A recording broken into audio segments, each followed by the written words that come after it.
What up? I need that sports encyclopedia.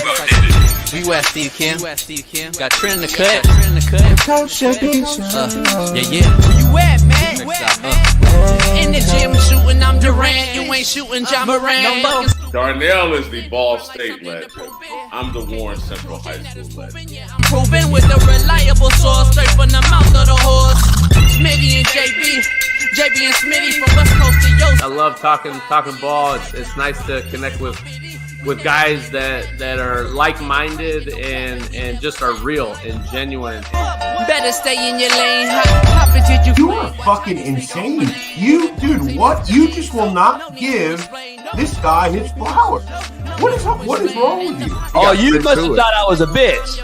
I am him. You's not it. What's the topic? What's your logic when I flow? Big Komodo, how it's talking. Gotta get back to letting the baby cry a little bit to see if they can soothe themselves. That's a bar. Issues get pressed so past it don't get sacked like bags and baggage. Smitty and Jason Brown killed it, yeah, it's a rap. We what the game's been missing, we switched it and filled the gap. I identified him after his third fight and I said that guy can be a star. I'm so proud of the show, bro. The gap. Smitty and Jason Brown. To the Coach JB show.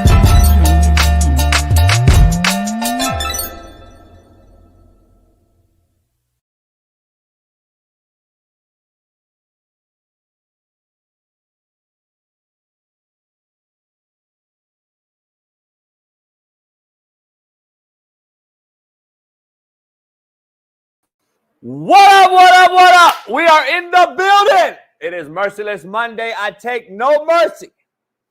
On this proud show sponsored by Skybox Tickers. Go check them out. You see that ticker behind me? We got all things going. My Doyers lost last night to the hated ones. The Padres, will dive into that. It's all right. Dodgers give up one every so often. And we had another shitty weekend in football. As you see the thumbnail. There's a big piece of shit right on it. It's not because it's a good piece of shit. There's no such thing. It's hammered dog shit football season. And we're going to dive into it. But I'm going to be positive in a positive way for all you, optimistic folks out there that just thinks that I'm so mean and ornery and always down and always negative, Nancy, blah, blah, blah. I'm sorry the truth hurts, regardless of who says the truth. The truth is still the truth. So we're going to dive into all that. It's E-Dub, Super Bowl champ, Eric Weddle, Monday, as he joins us as always. Plus, Matt McChesney was at the Denver Bronco game as Bo Nix and Sean Payton get into it. We're going to dive into that. Big Matt will join us.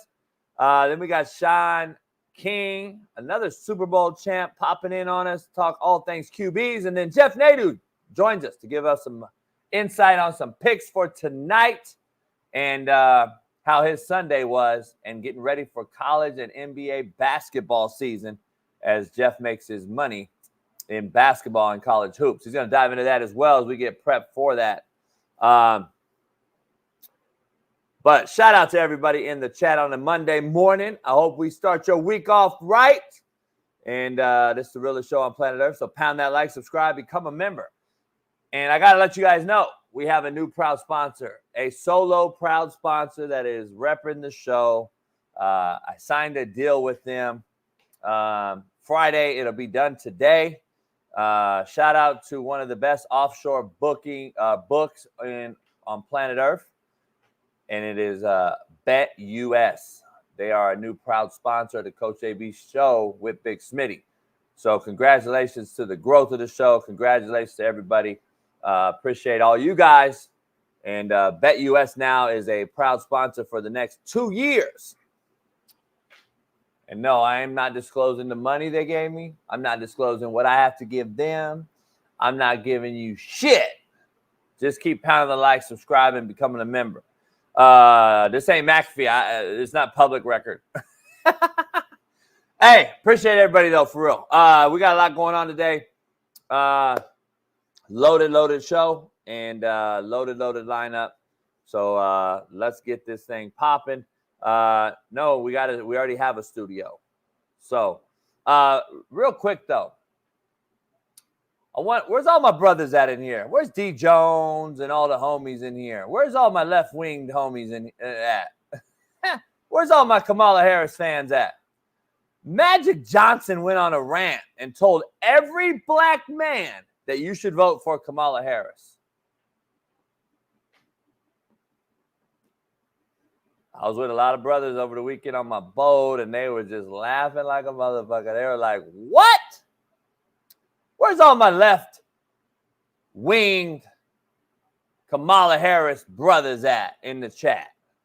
I don't even think we got too many, actually. I only think we got like D. Jones, a couple other cats. But where y'all at? You agree with that? Magic told y'all to vote for Kamala. This dude right here. A dude that has a made-up human son told every black man how to vote.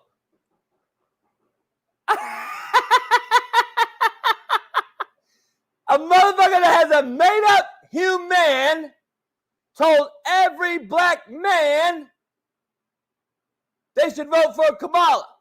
So anybody who believes this guy with a made-up human son, and if you believe him, you should be castrated.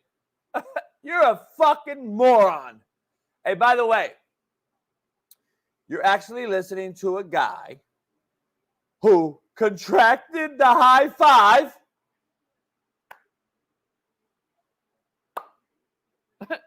Give me a high five, homie. Contracted the high five.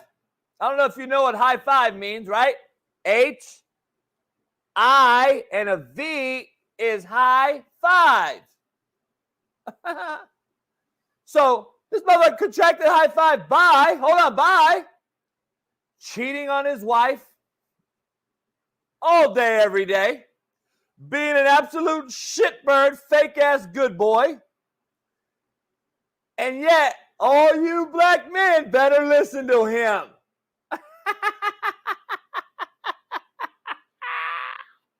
You know, it's crazy. Y'all will. Some of you really listen to a motherfucker who's a liar, a cheater, and a snake, who absolutely contracted high five for being a cheater and has a made-up human, meaning couldn't control his own household. Made-up human. But what do I know, man? Let's get into the show, because I don't want to make this political. I do, but don't. But it's Merciless Monday here on the Coach AB Show with Big Smitty. Matt McChesney joins us, Shaun King, and of course it's E-Dub Monday. Super Bowl champ Eric Weddle joins us along with Jeff Nadu. In between all that, football is watered down. Yes, it is. No more clear-cut talent advantage in college football. Listen to the gems I'm about to drop. Football is watered down. There is no more clear-cut talent advantage. But what do I know when I say football is watered down?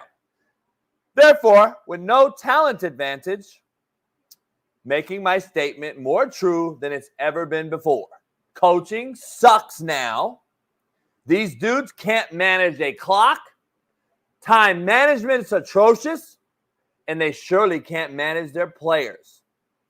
This is a meat market, as I've been saying. And the pieces of meat in that market now have options, which is exposing these fraudulent-ass coaches. The fake-ass coaches who used to hold scholarships over kids' heads now are forced to coach, to teach, and to build relationships, which they simply cannot do. And they're being exposed. Lincoln Riley is a fraud. He's a fake-ass good boy, but what do I know? I've only been saying it on this show for 2 years. Jim Harbaugh, Nick Saban, Urban Meyer, Pete Carroll are all tremendously being missed in today's game. Because not only did they teach, they demanded. The demand is no longer there. The mercenaries now play when they want to play. They demand from coaches what they now want. Upside down world we live in. When there is no hierarchy, this is what you see. Watered down products on the football field and off it. Georgia has an all-time record in DUIs, criminal activities. We got all-time records in fucking guys that don't know how to drive their $100,000 Hellcats and their $300,000 Lamborghinis, yet we give them the car keys anyway. These kids aren't being challenged anymore. They aren't being taught life lessons anymore. The only lesson is how to find a bag of money and then receive the keys to the car before they even learn to drive it. But what do I know? What we refuse to acknowledge is the fact that Dabo Swinney is doing it his way, which I consider the right way, and has never wavered regardless of what you think about him. He doesn't use the portal to cancer up his program. He stays true to his philosophy and must respect that.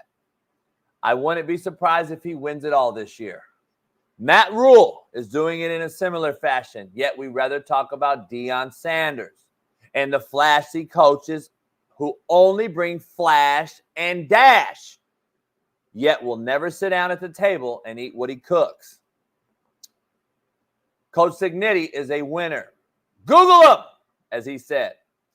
He proves it over and over, yet he won't get any notoriety today on ESPN. Except when ESPN finally goes to IU, if they play someone that's bigger than them and a bigger brand, IU and Cignetti will finally get a little bit of flowers.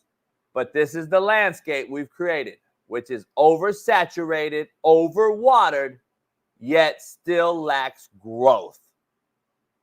But what do I know? I should be writing for ESPN or some shit. Vanderbilt takes out Alabama in Nashville.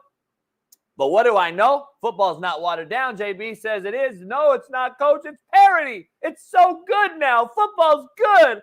It's not the same old guys winning every week. That doesn't mean it's good football, you fucking slapdicks. Vanderbilt just beat Alabama in Nashville. And Alabama strong safety Malachi Moore loses his mind during the end of the Alabama-Vandy game and takes out his proverbial pistols. Holy shit, we're going to dive into that. Arkansas takes out Tennessee. Coach, it's not watered down, it's parody. Miami survives against Cal on the road, down 35-10. It's parody. Max Crosby calls out Pat McAfee show, and specifically our main man, Michael Lombardi. We're going to dive into that. Kansas falls to 1-5 after their loss to Arizona State, and Bo Nix yells back at Sean Payton, something that Russell Weirdo would not do on the sideline last year for the Broncos versus the Raiders. South Carolina D lineman Dylan Stewart sacks Jackson Dart, pretends to shoot him. Again, with the proverbial boop, boop, boop. But before we begin, our lovely co-host, Self-Esteem, Compton legend, Rams fanboy, Matthew Stafford, protector, Magic Johnson hater, white quarterback loving, black quarterback hating, me, the real Coach Dave. Without a doubt. It's Compton in the house. Without a doubt. Good intro to myself. Hey, listen, Smitty's down another couple days, so we got solo dolo. I don't have no problem doing it. You know me. I bring the energy. It is Monday. It's Merciless Monday. We got Bailey behind on the ones and twos. We'll have plenty of guests all week long. Roddy White joins the show Wednesday live in the studio. I'll be in the studio live. Roddy White will join us. He reached out. Hey, wants to chop it up. Let's chop it up. So we'll have Roddy White on the show.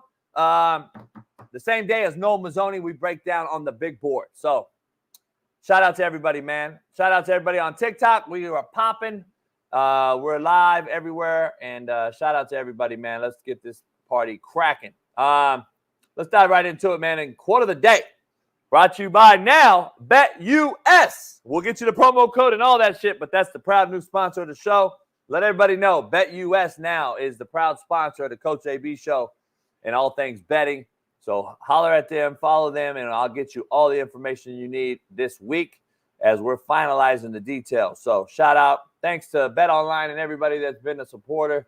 But Bet US gave us some stuff that's a little bit more concrete and a little bit longer in time, and it'll help the show grow. So shout out to Bet US, which is the largest offshore booking or book on planet Earth right now. So shout out to them. I'm impressed by their pitch, and they wanted to come. If I don't reach out to you and you reach out to me and you want my show, that means we're growing. That's what she said. Let's get the quote of the day, brought to you by Bet US. Sometimes it's your friends that keep your enemies updated. Be aware. Smitty, break it down. Well, JB, sometimes, man, you tell your friends, two things can be true. Two things can be true. You tell your homeboys that you think you are cool with, and then they go on and tell your fucking, the homie behind your back, and then how you figure out how you moving. Two things can be true, JB. Two things can be true, JB. Smitty, stop fucking saying two things can be true. No, it's not. You get stabbed in the back by the people you least expect. And I'm not shocked at getting stabbed in the back. I tell you all the time. But sometimes it's shocking when you turn around and see who's holding the knife. Man, I'm just dropping gems on you all today. But yes, it's very true. Sometimes it's your friends that keeps your enemies updated. Contrary to belief, brought to you by Prize Picks. We still got Prize Picks. We still got Winnable. We still got all our DFS betting supporters and ad sponsors. So shout out to all you guys. Contrary to belief, when you allow what someone says or does to bother you, then you're allowing them to control you. Contrary to belief. Yes, that is true. Shout out to Elon Musk jumping out looking like a white boy on stage, meaning he had a 2-inch vert with Donald Trump the other day. If you didn't notice, you should have watched that. That shit was comical. Trump sure has all the big backing of the big money people. I'll tell you that. But I'm just scared that it's still going to be a fraudulent election. I mean, let's just be honest. That's really what it's going to be. We already know how their agendas are pushing this thing. But we're going to dive into that this week. But poll question, and I want you guys to all chime in because I don't have a co-host, as you know. It's my own co-host. I am him right now. So chime in and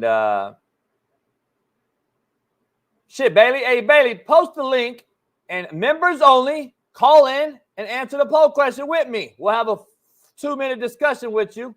So any members only, you guys can call in live right now and discuss the poll question. And the poll question is Aaron Rodgers washed? Is Aaron Rodgers washed? We posted the link right there in the chat, so make sure you come on in real quick. You can call in as I discuss it. Go ahead and call in. Members only. JB, is Aaron Rodgers washed? Man. I don't know. Listen, got hurt again last night. We're going to break some film down on Aaron Rodgers this week. I'll have some Jets film. Shout out to DV Sport. We'll have some Jets film and we'll talk about it. But is Aaron Rodgers washed? Man, it's hard to say Aaron Rodgers, one of the best ball spinners of all time, is washed. But I think he could be. Yo, Corey, what up, man? Give me Hey, so I watched the entire game yesterday, as everybody would know.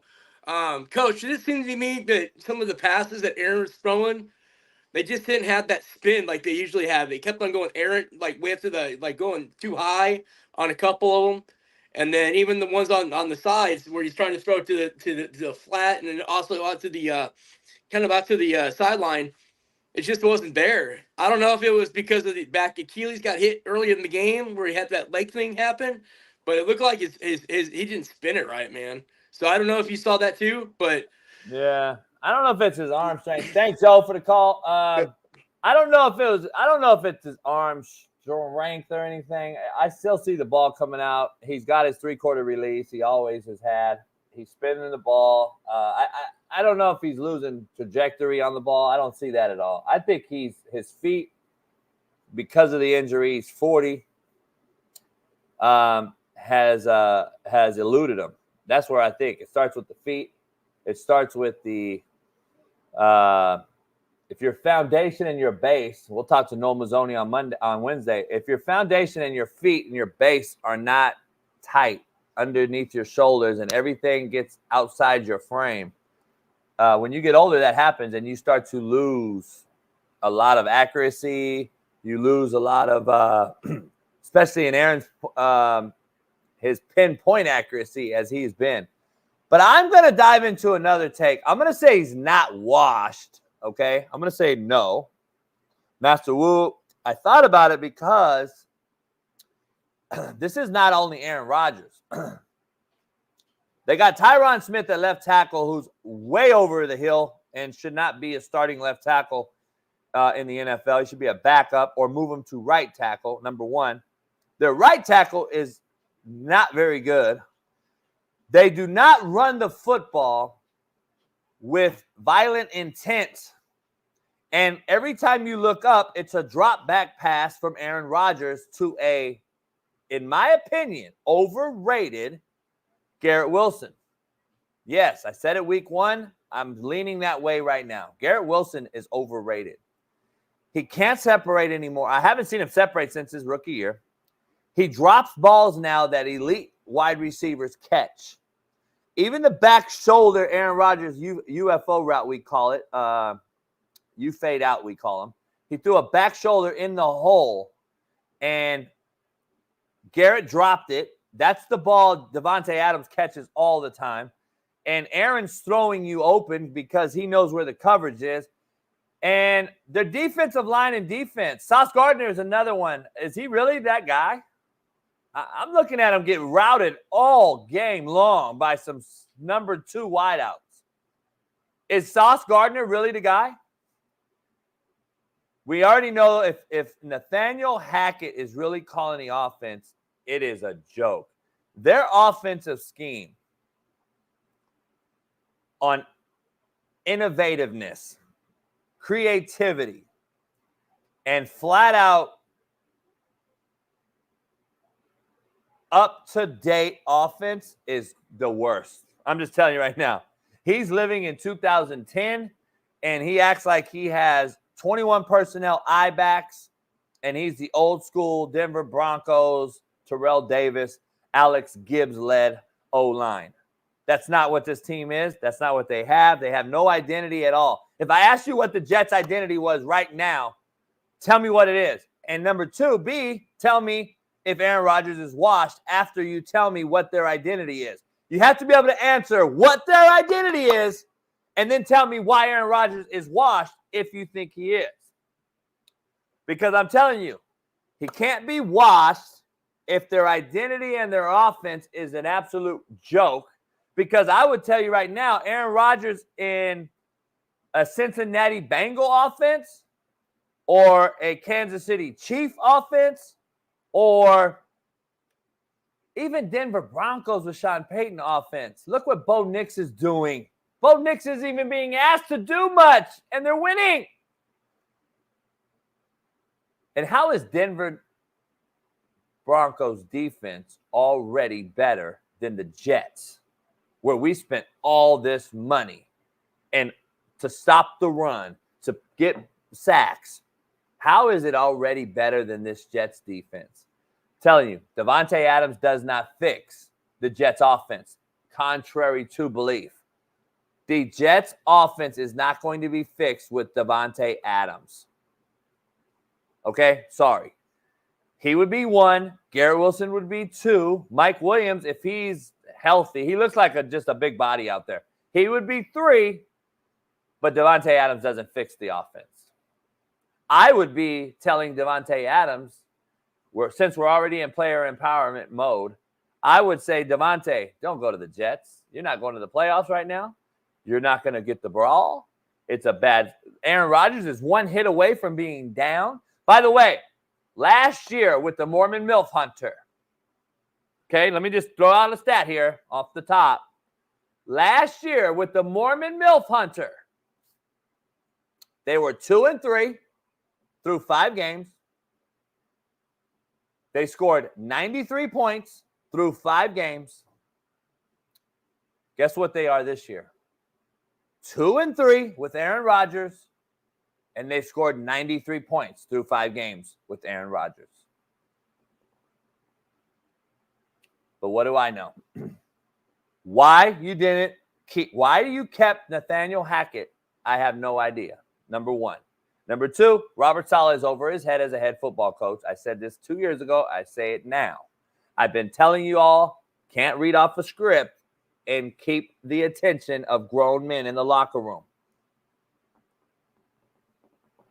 Robert Saleh's over his head. The Jets have a bad, dysfunctional organization. I don't know if Aaron Rodgers is the sole reason for that.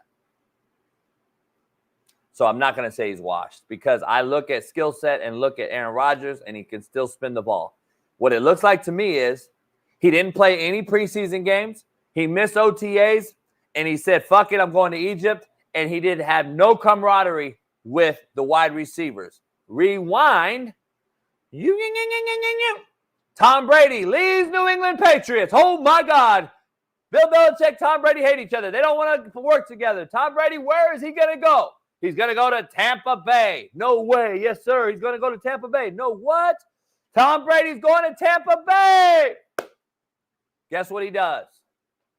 He's on the high school football field with Mike Evans and Godwin and Gronk and all these wideouts every single fucking day. And guess what Aaron Rodgers does that Tom Brady didn't do? Miss.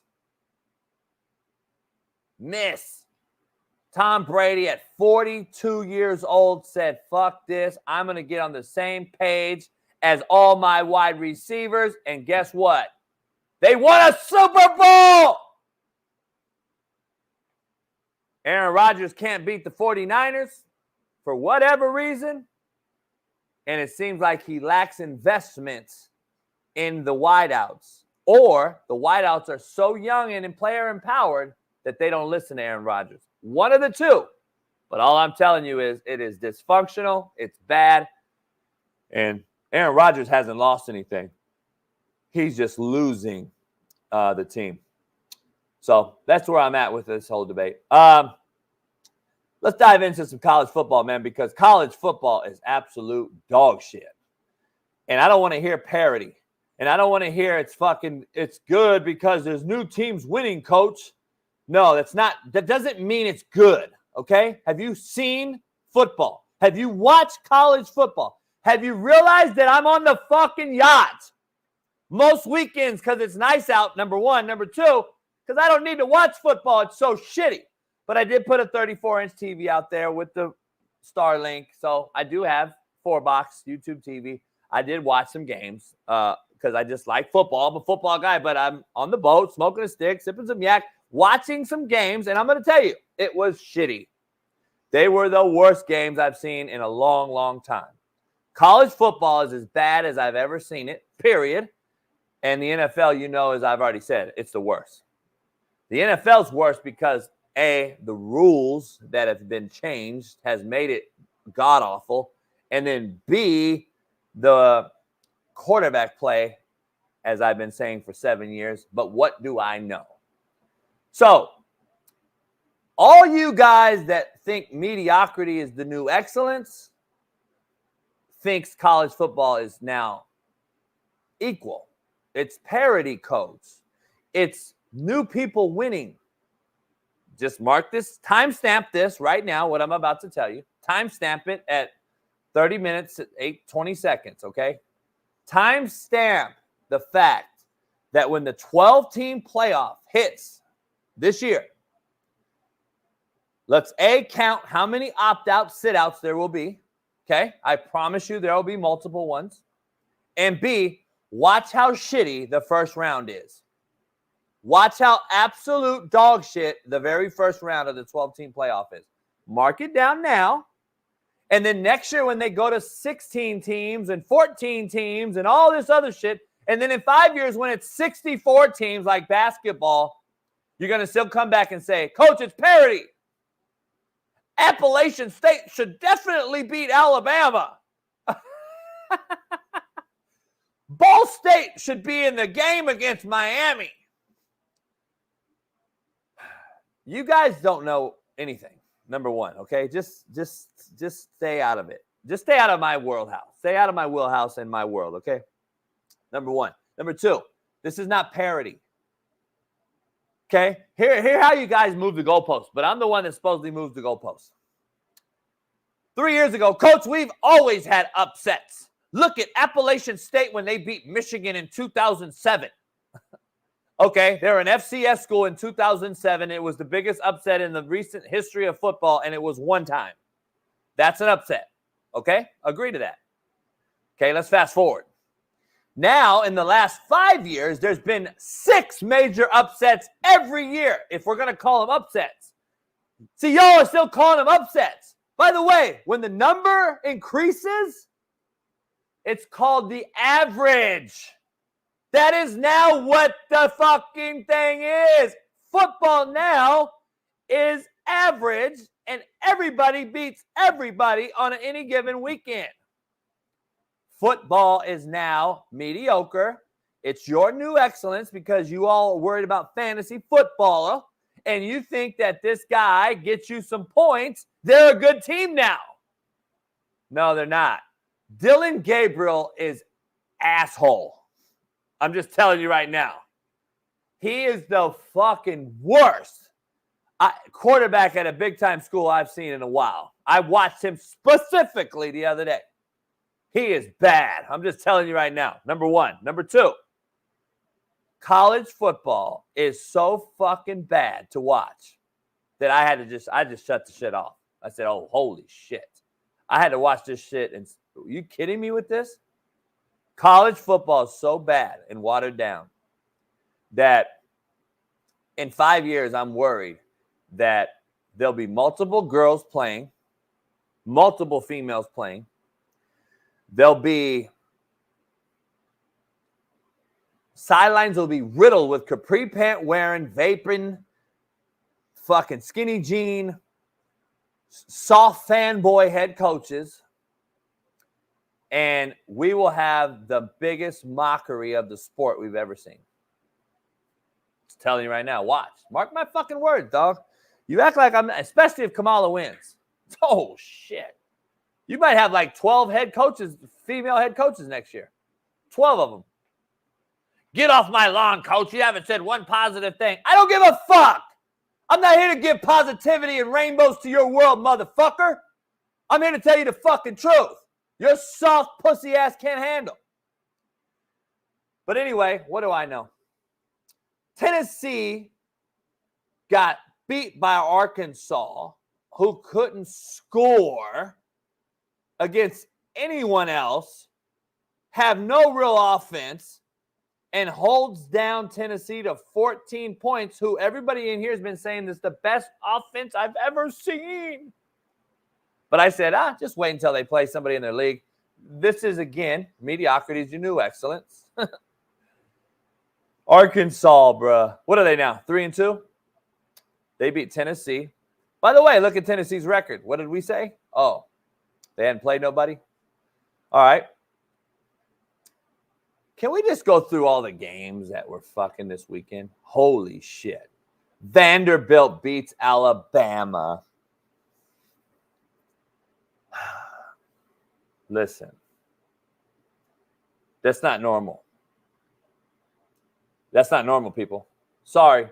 Coach, it's great for football. They get to walk the goalpost down Nashville.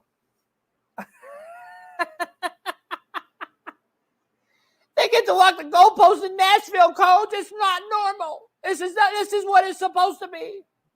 No, it's not. It's not what it's supposed to be. A school with a fucking cracked sidewalk that leads to a horrible fucking stadium at Vanderbilt, where the lockers look like 1976, because my good friend James Franklin, the head coach there, I used to be there quite often.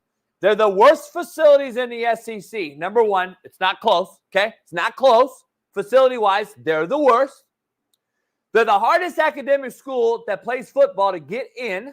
And I know because I have a player that played there, by the way. He also went to Cal Berkeley. Two guys went to two different schools that are impossible to get into from JUCO perspective, but I did it. But what do I know? Coy Dang, shout out, is coaching at Oregon State now. Played at Cal 2 years, led the Pac-12 in tackles. And then I sent a corner to Vanderbilt, started 2 years, and both of them played there. And let me tell you, can't get in Vanderbilt, dog. It's not easy. They don't get the same player as Alabama, as Georgia, as LSU. Okay? Vanderbilt don't get the same player. Can anybody give me the last 5 drafted Vanderbilt players? Give me the last 5 drafted Vanderbilt players. I'll wait. Drop them in the chat.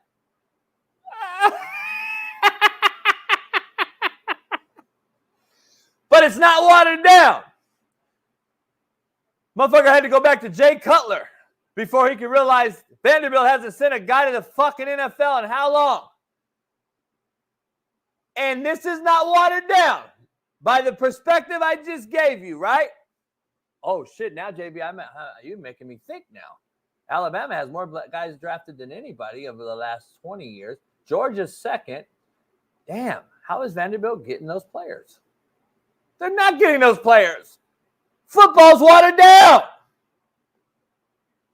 Football is shitty.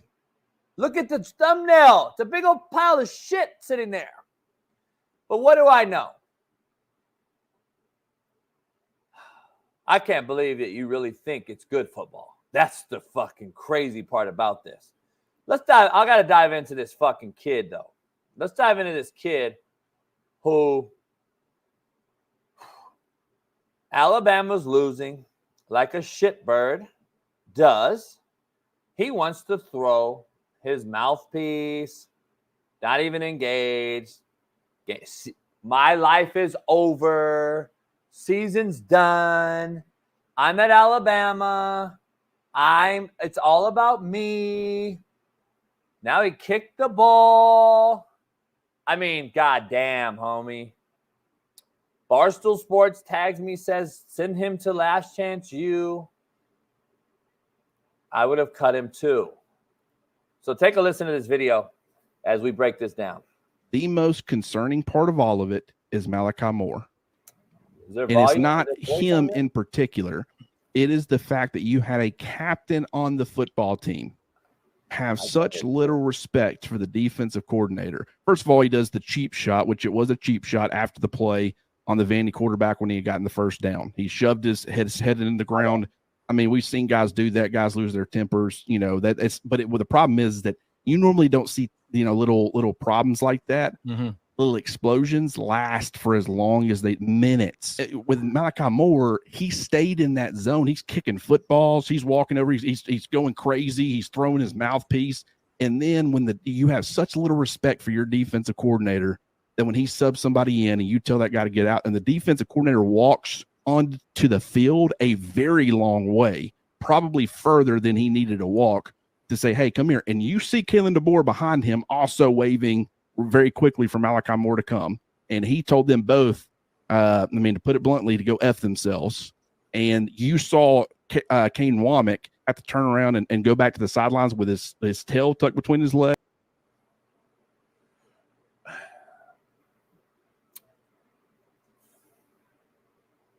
You know why he told the board basically to fuck off? And I showed a video last year, Napier, wide receiver, slapping the wideout coach's arm down. I continue to show this shitbird behavior from player empowerment-driven leagues and a current college football world. But what do I know? And I've been saying this for a long time. When you give an inch, they'll take a yard. In this case, miles. But I'm the asshole, though. I'm an asshole, though. I'm not a truth teller. I'm a hater and an asshole. Because if you think this is okay, then you just are fucking worse than them. Period. You're worse than them. Now, let me dive on the other side of the football when we're talking about Vanderbilt Guess who led them to the victory? A guy that wasn't recruited out of high school at quarterback, goes JUCO. Remember what I say, JUCO. Gets picked up by the worst team in the SEC because they had to have a quarterback. And guess what he does? He beats Alabama. Again, in a watered-down era. But guess who beat him? A dog. A guy that went JUCO that respects the fact that he went through the fucking grind, and now he's at that level and he appreciates it. He appreciates it. And by the way, shout out to my good friend and mentor, Jerry Kill, who's over at Vandy helping out Leah. And if you don't think the Jerry Kill factor is real, then you don't know what Jerry Kill brings to programs. Because I'm just telling you right now, Jerry Kill is a major factor in agreeing in this uprise in Vanderbilt's success. And I'm just telling you right now, he'll get another head job and he'll build a program and turn a program around, and you'll be sitting there thinking, damn, who's this? Jerry Kill. That's what he does. But I'm just telling you, the reason I said about this quarterback being a JUCO guy and going through the process, let me give you a little heads up. D1s don't want JUCO kids no more. That's why I said it. They don't want JUCO kids. They don't want a guy to go in and beat Alabama at quarterback. And I'm saying it facetiously. I mean, they don't know what they're missing out on. And you just saw it by a kid that played at Vanderbilt beat Alabama. Because let me just give you a little insight. The portal now is what JUCO used to be. Have you seen a Jermaine Johnson plucked out of JUCO lately? Have you seen Jermaine Johnson plucked out of the portal lately? Have you seen a Raheem Boyd popped out of a portal? Genty, maybe the closest thing. I used to see this every single year. How about Alvin Kamara? Hutchinson Junior College. How about Cordell Patterson? Hutchinson Junior College. How about Tyreek Hill? Garden City Community College. How about Jason Pierre-Paul? Fort Scott Community College. How about Levante David? Fort Scott Community College. How about those guys getting plucked out of JUCO? How about Aaron Rodgers, Cam Newton, Chad Johnson, Steve Smith? How about those guys getting scooped out of JUCO and going to a D1 that's hungry? Instead of taking a D1 shitbird who's sitting in a portal and just take him and leave the JUCO guys alone. Looks like it's really working out good for you guys, NCAA. College coaches, it looks like it's really doing good. Maybe they're lazy. They don't want to go through the recruiting film. They don't want to go through the drama that a JUCO kid may possess. They don't want to go through any of that to really turn over rocks. Because, again, these coaches are horrific. They're fraudulent. They're stealing money from Division I administrators. I'm just telling you right now. They're stealing money. Look at what you see every weekend on the fucking football field.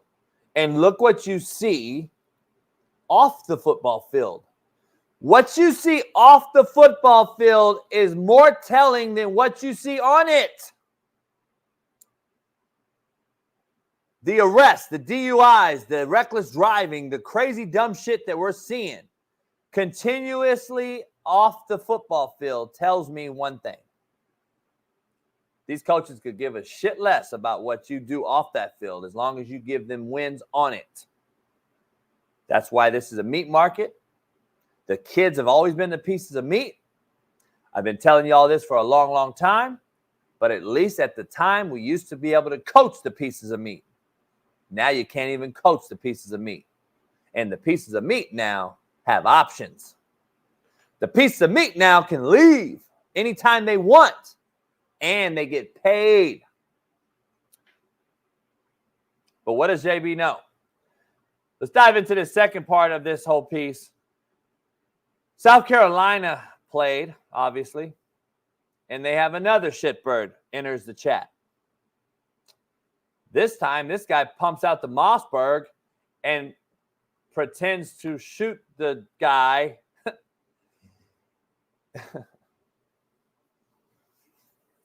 Let me just give a little context real quick, though. Can I give a context to this?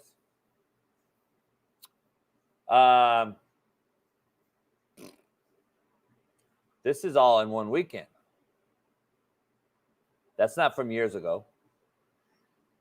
The Alabama kid didn't throw the mouthpiece off and kick the football years ago. This happened Saturday night, and so did this. This happened Saturday night. This wasn't years apart. This is happening more and more often. Again, give an inch, take a foot. Don't teach discipline. You don't coach it. You allow it. What do I know? Let's just keep giving them more money, less restriction, no rules, no discipline, and see what we get.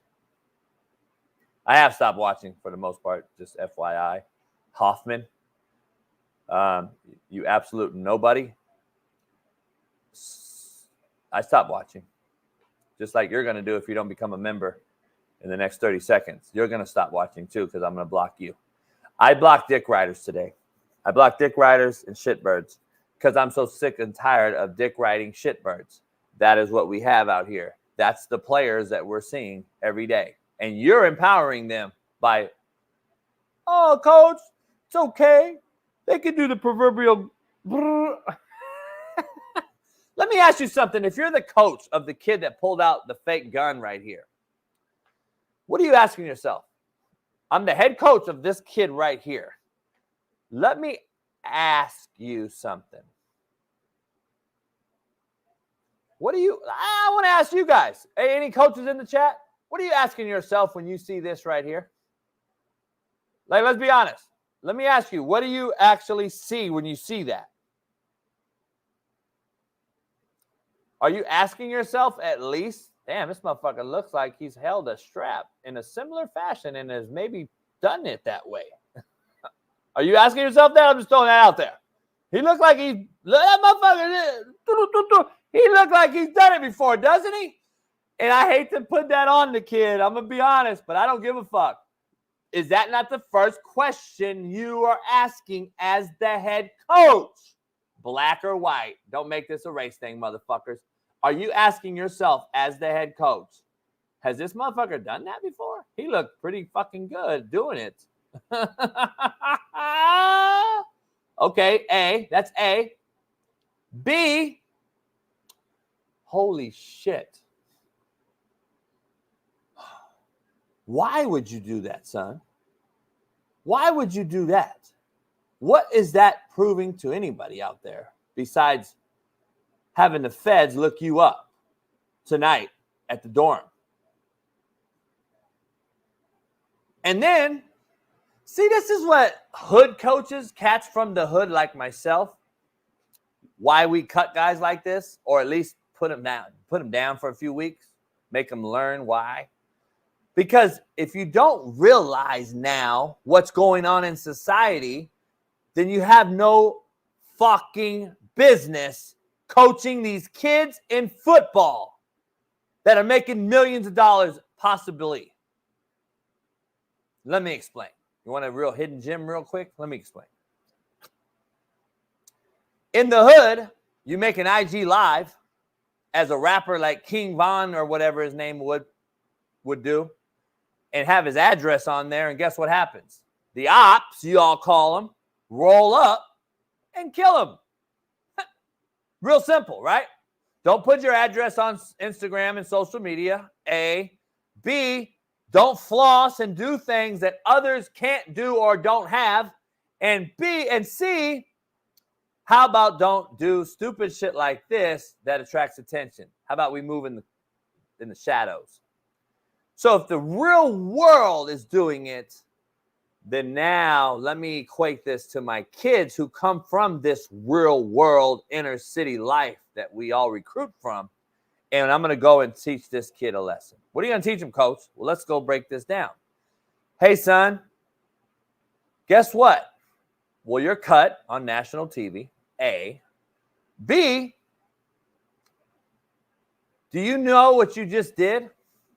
You invited every shitbird on campus or in the hood to come on my campus now, tonight, at the frat parties and at the dorm parties, and now my football team is at risk of some slapdick nobody who has nothing to lose to come by and spray up my frat party because they think you're an op.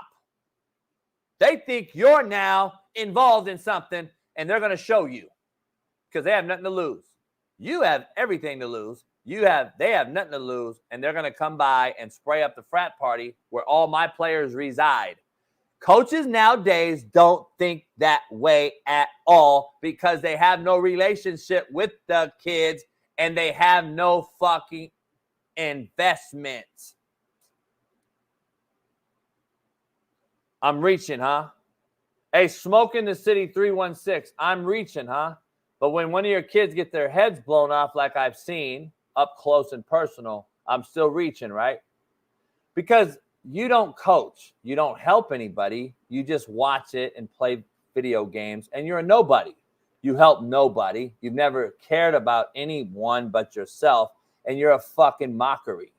So, again, you don't know anything. You're just in here talking because you're in a chat as a nobody, and you're on your mama's fucking phone right now watching this, and she's paying the bill. You suck her titties every single day, and you have no investment in any young kid, especially young black kids, and now you're telling me I'm reaching. It's fucking comical. Some of you fuckers are embarrassing. I'm going to tell you, some of you are really fucking embarrassing. It's actually a fucking joke, but it is what it is. But go ahead. You would allow that. I know. You would allow that. I get it. You would allow this on your team. I get it. This is what happens when you open the portal to just anybody. Because back in the day, guess what this would happen at? JUCO. This would happen at a JUCO. Where the JUCO coach like me would check his ass, get him right, and then put my name on him if he were right and send him to an Alabama, and he'd go to the NFL. If he wasn't right, I would cut him. You would never hear from him again because he never made it through the process. They would never be at South Carolina. That's what y'all don't get. It's so much deeper than any of you fuckers understand. The portal and NIL has allowed these shitbirds to be saturated amongst all these big-time programs. You don't get shitbirds like this just walking around at a big-time program like South Carolina. You didn't. Now you do. And listen, we've always had shitbirds. Shitbirds have been at every school. Alabama, Georgia, you name it. But Nick Saban, guess what? Pulled him off the football field. Pulled him off the football team. That's the difference between Kalen DeBoer, who I love a lot, who's a winner, and a Nick Saban, who puts the kids first and foremost. Not saying DeBoer don't, but that kid would have been off the football field on a Nick Saban team. Please tell me I'm wrong. Tell me this kid wouldn't have been pulled off the football field. And I'll wait. That kid was never pulled off the football field. That's allowing it, not coaching it. But what do I know? Just telling you. It is what it is. Let's take a 5-minute break. Commercial. We'll be back on the other side with Matt McChesney as we're going to dive into this even more on a bigger scale. Don't miss it. Pound that like, subscribe, become a member. We'll be back at 5.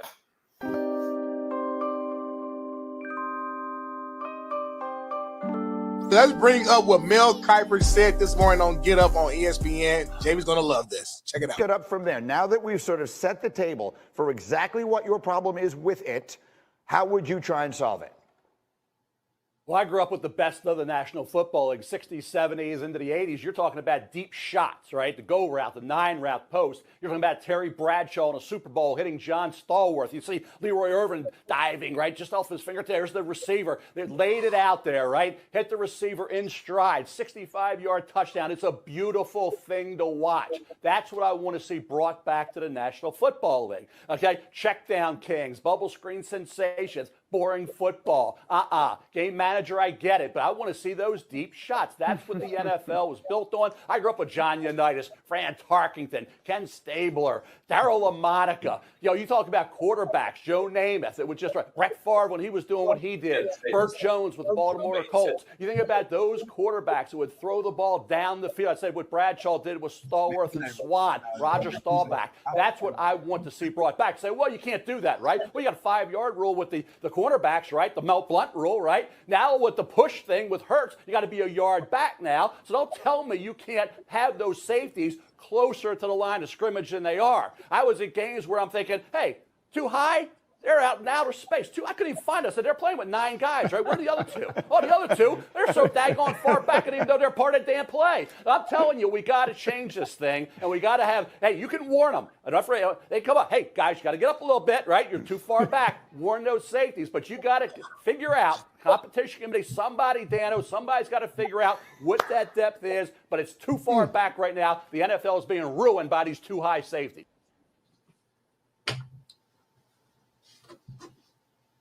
I'm dying, homie, watching that ESPN, dog. Yeah. I know I argue with JB a lot, but not on this one. Not on this one. There's no way, homie, that was just said. That was just said, homie. There's no way that was said. That was just said, homie.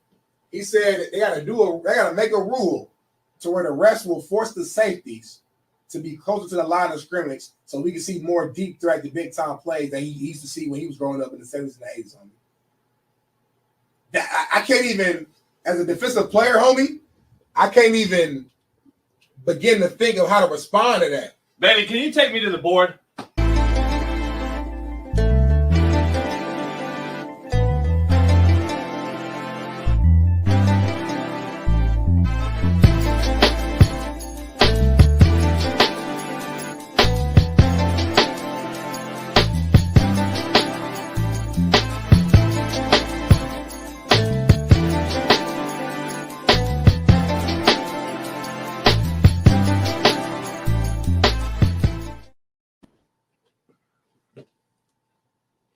We back, JB, man. Talk to us. What's on your mind right now? What's going through your head after watching that clip of Mel Kiper?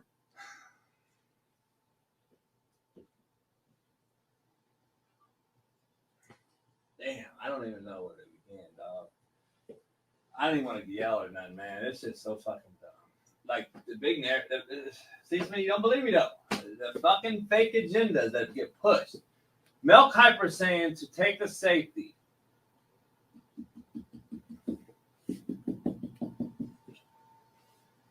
Who sits right here at 10 to 12 yards normally. They're saying that's too deep. So now we have to cater to the offense even fucking more. Move them up here, and it has to be a referee behind them. Get up. Move up.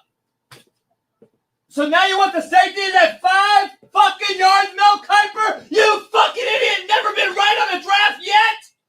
You said Ryan Leaf was the guy, you fuck! Now we want safeties at 5 fucking yards!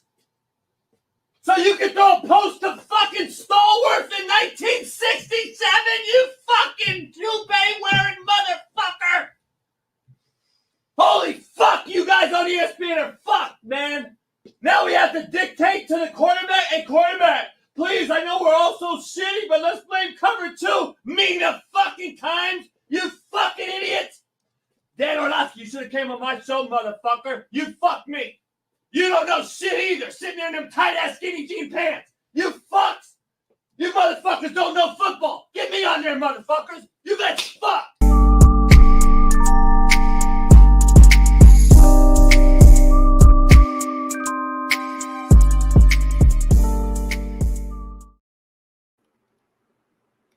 What up, what up, what up? We're back.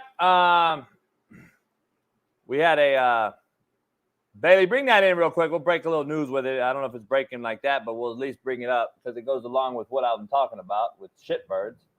The Buffalo Bills have a new issue. We'll bring Matt in here in a second. I want to bring this in here when we do. We've been talking about these shitbirds for a while. And I've been talking about it's transcending upwards for the first time ever. What do I mean, Coach?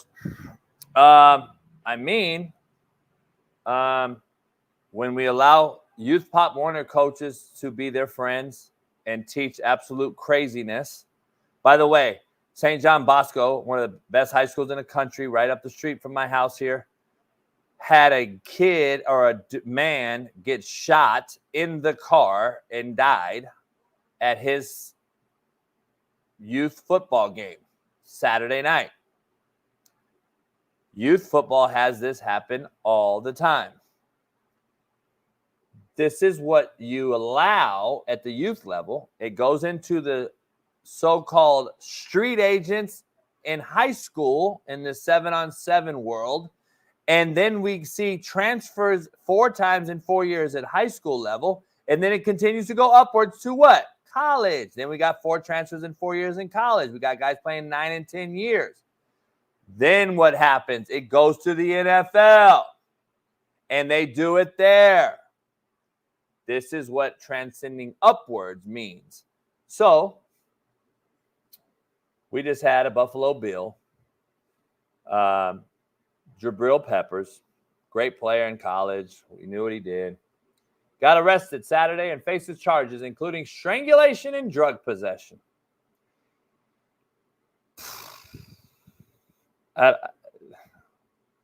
Can't get out of their own way. These players cannot get out of their own way, and this continues to blow my fucking mind. It really does. But the owner, operator, CEO, founder, host of the 0 to 60 pod with my main man Bailey behind the scenes, Colorado Buff, New York Jet, Denver Bronco, the owner of the Body Bag. Go get one if you're a coach. Our main man, clap it up, Matt McChesney. Clap it up. What's up, y'all? I couldn't hear the crowd. What up, Matt? Morning. Happy Monday. Happy Monday. It's Merciless Monday, so we'll take no mercy on this fucking Monday. After watching all shitbirds perform this weekend, college and NFL, we now have guys pulling out choppers. We got guys pulling out Mossbergs. We got guys shooting guys. It's become full circle in the football world. I'm going to tell you. But this is what I've been saying for years. But what do I know? Allow it. Don't coach it. And you'll see something spiral out of control faster than you believe will ever happen. And we're seeing it right now. This is the mercenaries running the business. They used to say the inmates running the asylum. I never used that term because, frankly, I was an inmate, and I grew up with inmates. So I'm like, I'm not going to use that term. But in essence, that's what it is. Because we're paying guys now, and then we don't have to discipline them because we're scared that they'll leave. And now we got to kiss their ass and suck their dicks. And then they don't, and then they still leave. And guess what? We lose integrity in our locker room because we kissed their ass, sucked their dicks, told them it was okay to be late to practice, miss an occasional practice. You don't have to go to class on this day. And guess what? All the other guys are told they have to. And then they see Johnny that doesn't, and then he still ends up fucking them and transferring anyway. That's what you do when you bow down to these shitbirds and you don't tell them, you know what? There's no I in team, and there'll never be an I in football. And as long as I've ever lived, Matt, I've never seen an I in team. And it doesn't change now just because we pay them. It doesn't. And that's the problem. We have added an I to team. And because we pay these kids money, apparently, we think there's an I now involved. And I don't know. It's the worst I've ever seen, Matt. But give me your take on the proverbial gunplay on the football field and the shitbird at Alabama who kicked the ball through the mouthpiece and refused DeBoer to come off the field. Told DeBoer basically, fuck you. So that's what we created, Matt. I mean, look, I think it's a broad generalization of all the kids, which I don't think all of the kids are shitbird. Yeah, I agree with that. Yeah. But we never used to see it like this, right? We never saw it at this cliff. There was no social media either, so that this social media drives the problem. I I don't have a problem with people getting paid, but again, I don't think money is leading to this. I think it's just a fucking idiot. You know, it's the idiot culture that's on social media where one guy in the NFL does some dumb shit and with the gun thing, and the next guy in the college does it, and the next guy does it. Like, I'm glad they're penalizing it, but I mean, you're hurting your team for this.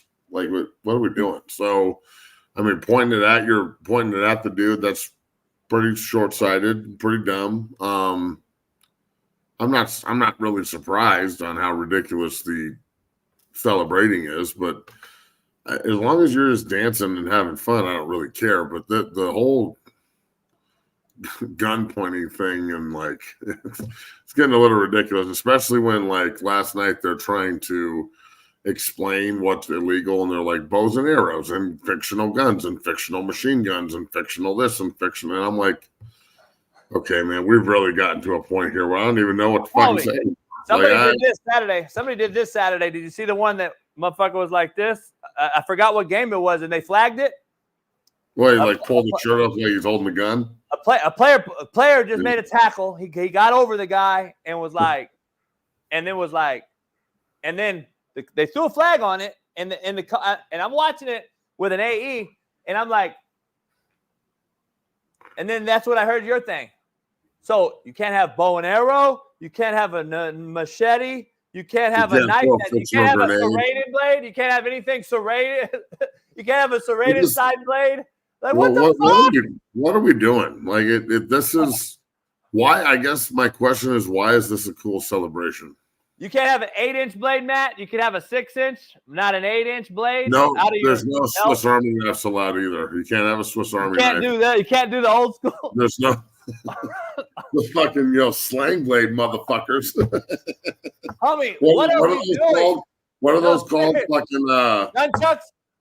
No, like it was the one back in the day where like you can have a knife, but you can't have this kind of a butterfly knife. Remember those? Yeah, butterfly. Yeah, butterfly knives. Can't have any of those. Can't have Rambo. You can't pull it out.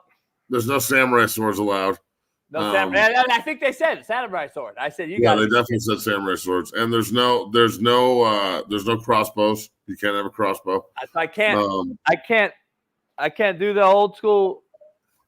There's no slingshots allowed. You definitely can't have a slingshot because a slingshot took out that Goliath guy, and God knows what a fictional slingshot will do to an NFL football player. So do you have to coach that now?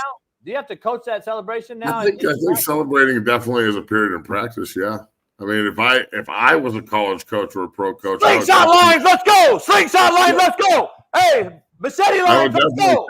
I would definitely take the opportunity, like in the middle of practice when it's really good and heated, to stop everything and be like, okay, everybody, now we're going to work on our gunplay celebrations. Matt, that's not how you pull a fucking machete. I taught you pull it out and you swing it from left to right. I want to see intestines. I want to see intestines. What the fuck are we doing? What are we doing? My question to all the guys doing this is, why is this cool? Especially because the majority of the guys doing it are black dudes. And I mean, what are we doing? Like you're giving people ammunition to use against you that is unnecessary. Man, I hate this because all these fucks will turn it into a racial thing. And I started the whole show off with this. And I said, listen, these coaches now give a fuck less about these kids because this is they don't give a fuck, bro. We're seeing it off the field at an all-time high. We're seeing more drama and other shit off the field than we've ever seen before, and that's actually fact as far as arrests go. Did it happen in our era? Sure. We had shitbirds. There's never shitbirds. Man, there's shitbirds everywhere. Yeah. Hey, Jay Earn, I really said it, Jay Earn. We really said it. Two whites said it because we're the ones that are helping your kids, not you. You won't help your own fucking kid, homie. I am the one that does it. But guess what? None of you have the nuts to fucking call it what it is. You want to make it a race fucking thing. Hey, let me give you a little insight, Jay Earn. I've helped more black kids than you ever will in your life, A. B, I still do. And C, I'm the one to tell them the fucking truth. You won't. You'll continue to tell him it's okay. I hate to see the black on black crime, the young kids that are watching this that then think it's cool to turn a real gun on each other. And it really, it's heartbreaking, bro. Like, Matt, it's something so subtle and small, but there's so many kids watching this thinking it's fucking cool. Like, here's the problem. Cool. I'm the one that's going to go discipline that kid and tell him, hey, dog, they're going to smoke you at the frat party tonight. These hood cats coming out of Columbia tonight, South Carolina, is going to come smoke you, and my team's at risk now because they think they're an op to you because you do this shit. And people don't want to talk about it because they don't want to agree. The grassroots problem is the white head coach who has yet to build a relationship with these kids, and it's a meat market, and the kids are pieces of meat that they've always been, Matt, since you and I played. We're the pieces of meat in the market, but the pieces of meat now have options. They can fucking go. They can leave. Well, look. Sometimes you got to let kids transfer that don't understand. And look, I understand it's just a celebration in a football game. I get it, but it's also bigger than that. And if you don't understand that, it's ridiculous. Like there's young kids watching these games, white, black, brown. I mean, it doesn't matter what purple. It doesn't fucking matter. Barney could be watching the goddamn game, and they're watching these guys do, and they're repeating tendencies. They're repeating behavior, and that's all I'm talking about here. It's just a bad look in a society that's pissed off at each other, and that people are shooting each other at all-time highs everywhere, and everyone's got a fucking gun. And we've got to do it on the football field too. Like that's a bad. Hey Matt, but King Von. Why is it? I guess my question is, why is it a cool celebration? Hey, but King Von, the rapper, can do an IG live, show his address, get smoked in real life, get killed by his ops. They call them ops, but they don't think this will happen on a football field on national television when South Carolina's playing an Ole Miss team or whoever, Alabama, that's not being watched by millions of people. They don't think that's next. You don't think the fucker on IG wants to be the guy that says, I killed King Von or whoever these rappers are? These rappers are dying by doing this fake shit every day. I mean, John Morant and his gun stuff. And look, I own guns, but they're not like, I don't put them on social media and brandish them and shit. And I'm also, I think there's certain celebrations that are totally awesome, and I just don't think this is a good one. So maybe D Jones makes no sense. Only if he has real ops. Only if we have real ops. Yeah. Dog. So fake ops don't exist. What's a fake ops? Dog. He's saying if he had real people that wanted to shoot him and kill him, then I could see why that's a bad celebration, but. How the fuck do you know if he don't? How do you know that the fake IG guy don't want to kill him now because he wants a new name? He wants to be the big guy that shoots this kid that made a fake gunplay on a fucking football field. You guys are fucking ridiculous, homie. I swear to God, you'll defend anything. Look, there's always somebody that's going to be offended, especially in the social media world. So you don't know who's watching what. And look, I don't know about the side you're talking about as well as you do. I guess I'm trying to read the comments and make sure that I'm up on what you're talking about. But at the same time, I know that if you play stupid games, you win stupid prizes, and those are just facts. Yeah, this seems like a really stupid game, and I didn't really have a problem with like the bow and arrow or the sword like that. Whatever, that's cool. The hypothetical machine gun thing, it's probably not the best look. That's all I'm saying. What the fuck? Like, come on, man. That's not a good look for anyone. It's not a good look for any part of the game, for any culture, for any community. It's just a bad fucking look. Like you think that guy's mom and grandma and dad and shit are proud that he did that? Yeah. And that kid could have 3 sacks for all we know, and you don't know because all they're talking about is this stupid shit. But I'm reaching. So I can't talk about it. I'm reaching, according to some nobody in the chat. But here's the thing about it. That's okay. I'm reaching, but the fact is that this kid one day, one of these kids like this will end up being shot, and we'll talk about it. And this guy that says I'm reaching, he'll make a fucking reactive tweet. T's and P's, kings and queens. But right now I'm reaching because it will never happen, right? And then you'll be making a fucking tweet about it. Kings and queens, we don't have to do that. We don't have to get shot. Oh, really? You don't have to get shot, but guess what? I will say this. Fucking idiot. I will say this. I work with a lot of different kids from a lot of different communities and backgrounds at 6-0. People come from all over. We got kids from Denver East to fucking Fort Collins to Colorado Springs to, from Boulder to the, super affluent communities down here in Cherry Creek, everywhere, right? All different kinds of kids from all different backgrounds and all these different high schools. At 6-0 is a true melting pot. Not one fucking kid in the gym would do this shit. And if they did, they wouldn't have to worry about their high school coach talking to them. Like this, you would be hearing you'd be getting a phone call or text message or we would have a meeting with your parents about what the fuck are you thinking about, dog? What are you doing? Like, especially if you're a high school kid doing this, if I'm a college coach and I see you doing this stupid shit, that's a red flag, dog. I'm sorry, but it just is. It is. It's a red flag. And my boy texted me too, Matt, and said that the kid actually after that went on the sideline and did it again. And look, let's be real. This guy in the comment just said we need more dogs. That's the problem with this generation. A gun doesn't make you tough.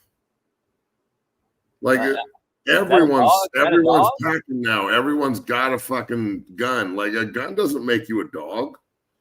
A gun makes you a fucking just scared to actually fight.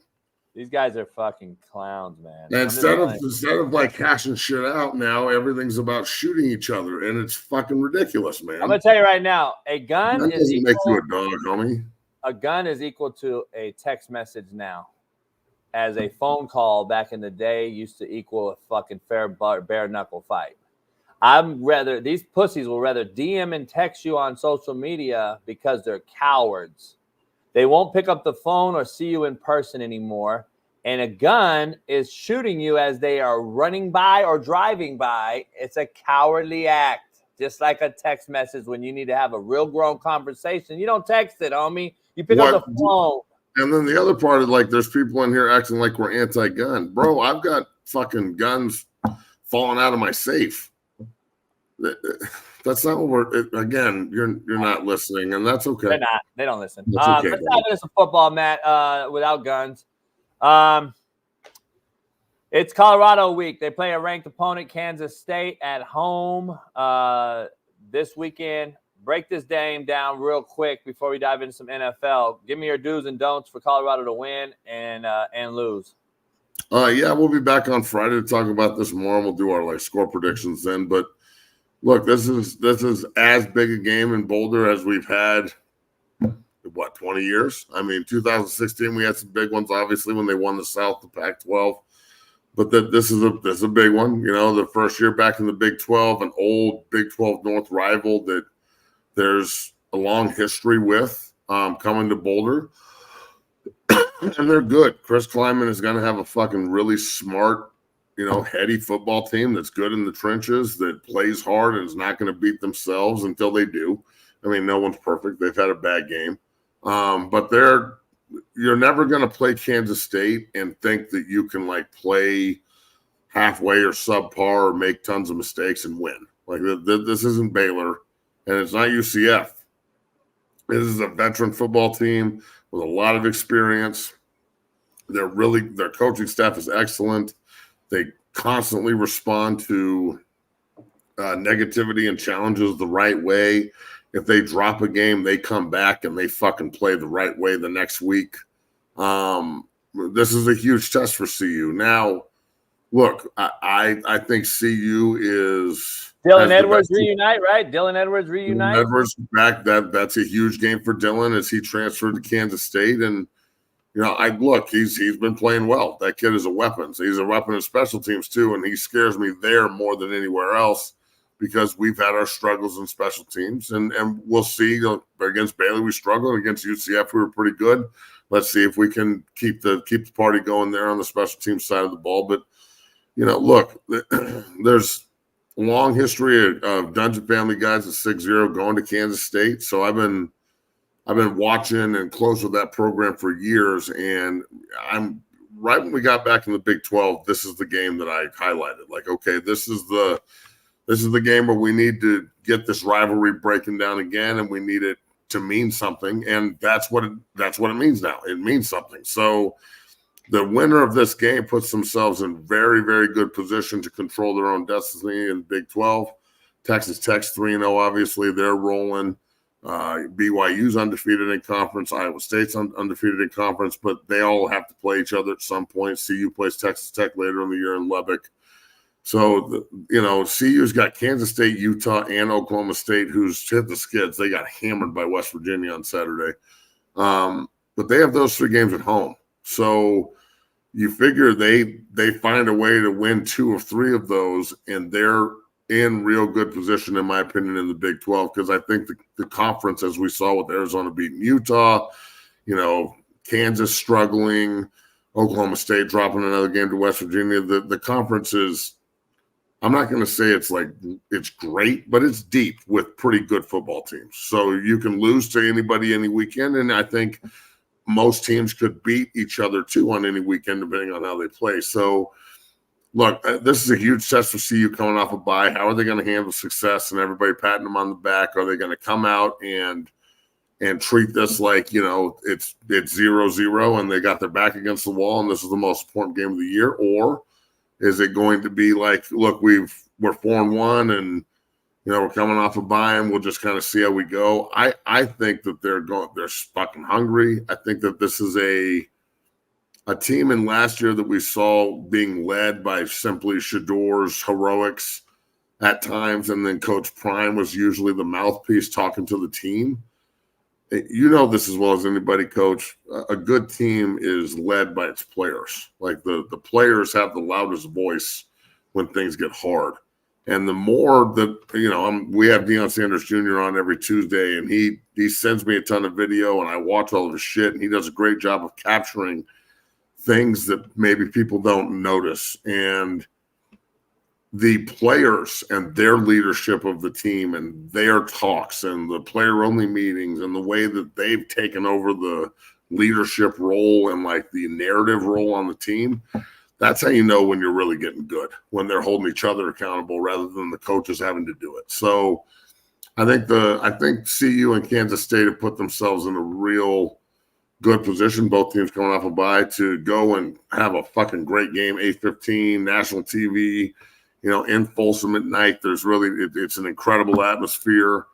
And just the kind of game that you're hoping CU plays inconsistently down the road. Like this is exactly what we're looking for. So big time game on national TV against an old rival in the new conference. I'm with it, man. And we're going to be talking about it all week on 0 to 60. We'll be at noon today. We got good guests all week, and then obviously Bucky, Deion Sanders Jr. will be on tomorrow to talk about the game and the bye week and all that bullshit. But yeah, go check it out on YouTube, and we'll be talking Buffs and NFL and the crazy ass college football weekend that was, and so much more. But I think it's going to be a fucking great game, bro. Yeah. You still disagree with me that football is watered down? I mean, I don't know if it's watered down. I thought this last weekend was pretty awesome, honestly. I thought the NFL games were pretty entertaining. I'm not saying it was great play everywhere, but it was entertaining. That's for damn sure. And then college football, look, I don't know if it's watered down, but I prefer parody. I'm going to go with parody, not that it's. But is it really parody? Explain, because give your example or definition of parody. And then I'll break down what I think watered down is, and we'll try to mend them two together. Because I think parody means it's good football, but it means that usually the guy that this is how it's been, at least in our history. The coach that makes $5 million should never lose to the coach that makes $500,000. Not only because of the discrepancy in money, obviously, but resources, right? Facility, recruiting budget, we know all the inner workings that happen at the big time blue bloods versus a Marshall that makes $500,000 as the head coach going in and beating Notre Dame, and then Appalachian State going and drubbing A&M, the biggest oil money collective in America. I thought when Appalachian State beat Michigan in 2007 as an FCS, that is an upset, okay? That was one of very few in that era. Now it's not an upset no more. And I believe that's what we call parody. And it's not parody, in my opinion. I think it's just bad football because at Vanderbilt, listen, shout out to the coaches that doing the job and winning. But I think when the portal opened and it is what it is, you just now have more shitbirds and average football players across America every semester, other than the elite playing the elite and doing their job on a week-to-week basis. Now anybody can beat anybody. Toledo can beat the fuck out of Mississippi State. If we think that's good for football, I don't know. I'm on the other side. I'm on the other side. Okay, so maybe parody is the wrong word, but I think it's good that anybody can beat anybody. I mean, the whole just the same 10 teams win every year because they have all the resources shit is very baseball-ish to me. But doesn't that I hear you, doesn't that like go back to what you and I hate, which to me means everybody deserves a trophy-ass generation? No, I see everybody get a trophy. You still have to win, though, Jay. That's not. No, but I'm saying, like, Matt, if you and I are on the top of the hill, let's say you and I are on top of the hill forever, fucking knock me off, homie. Well, like, I'm not supposed to just bow down and be average now, right? No. You and I aren't going to do that. But that's what didn't Vanderbilt just do that to number 1 Miami or number 1 Alabama? Yes. No, that's what I'm saying. Unranked Washington knocked off number 10 Michigan. Unranked Arkansas knocked off Tennessee. Everybody won this weekend. That's what I'm saying. It's not upset no more, though. But you're acting like Vanderbilt does this all the time, bro. Vanderbilt's the first time they've beaten a number 1 team ever. Like, not true. You're saying you got to knock me off. James Franklin did it quite often. And nobody talks about it. He beat a number 1 team. He beat number 1 Georgia. He beat Georgia. I don't know if they were 1 at the time, but he beat. I think he beat number 1 Florida.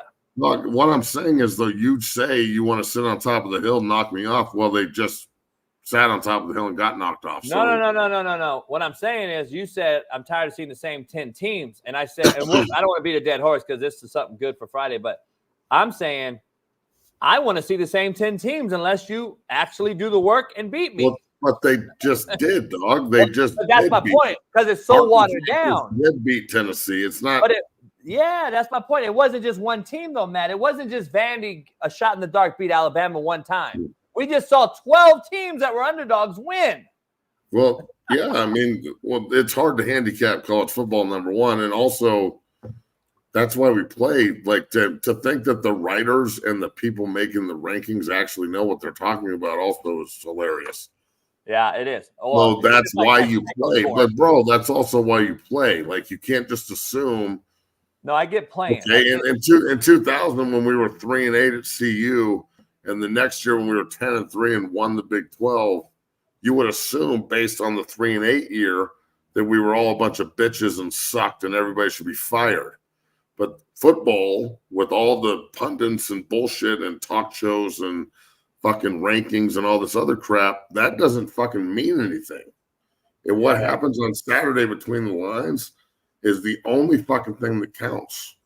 So Matt, all the bullshit static between Saturdays, it doesn't mean shit. So I started the show off, Matt, and I know we got to get out of here. We got a loaded lineup today. It's Eric Weddle Monday. I know I started the show off by saying, in my opinion, this is the worst coaching that I've seen. Because here's the reason. There's no more clear-cut talent advantage. To your point, the same 10 teams won't win no more because there is no more clear-cut talent advantage, in my opinion. Now it comes down to actually managing the clock as the CEO and head coach. Time management is at an all-time low. I've never seen some of the shit I've been watching. And they can't manage their players anymore. This is a meat market. We've always known that. But these coaches, in my opinion, the lack of building a relationship with these players, The lack of actually going and turning over rocks, and the lack of now no longer holding scholarships over kids' heads as we once used to do. Now they're forced to coach. And you're looking at the Jerry Kill factor, in my opinion, who is a mentor of mine, who I believe is a big fucking reason to Clark Lee's success there in Vanderbilt. He's done it everywhere he's ever been. I believe that there's certain coaches at these other programs that are building upwards, and I'm not going to be shocked if Dabo Swinney wins it all because he's actually sticking to his guns and doing it his way. He said, fuck the portal. I'm not going to let him cancer up my program. I'm going to stick to my guns. And your good friend and my good friend, Matt Rule's doing a very similar path. He's doing it a very similar way, and I wouldn't be shocked if they're in a hunt next year. They're not quite there, in my opinion. Clemson has more talent right now because they've had it. But I wouldn't be shocked if Clemson, the way they're playing right now, I think they would absolutely beat Georgia if they played again right now. And I believe they're playing as good as anybody in America, and they're doing it his way. At least at the end of the day, if we disagree with Dabo's approach, we could at least say we respect it. And I just have to say, I wouldn't be shocked if Dabo does what he does. I'm going to be honest. Well, I'd be stunned if Clemson wins a national title. And, yeah, I mean, if you don't want to use the transfer portal, I mean, cool. If you do want to use it, cool. I mean, it's a tool that everyone is able to use. If you want to be the only guy that doesn't use it and that's the hill you want to die on, then who am I to tell you you're wrong? I don't fucking know. So, hey, real quick, Matt, before you get out of here, give me your take on Bo Nix, Sean Payton. You're on the sideline. Give me that rant real quick on what you saw there at the game yesterday when you were on the sideline. I thought that Bo played really well, and this is shit that happens on a football field, man. Like, we didn't see this with Russell Weirdo, though. It's actually refreshing. Russell Wilson is a fucking pussy. Like, let's be real. Russell Wilson just wanted a check.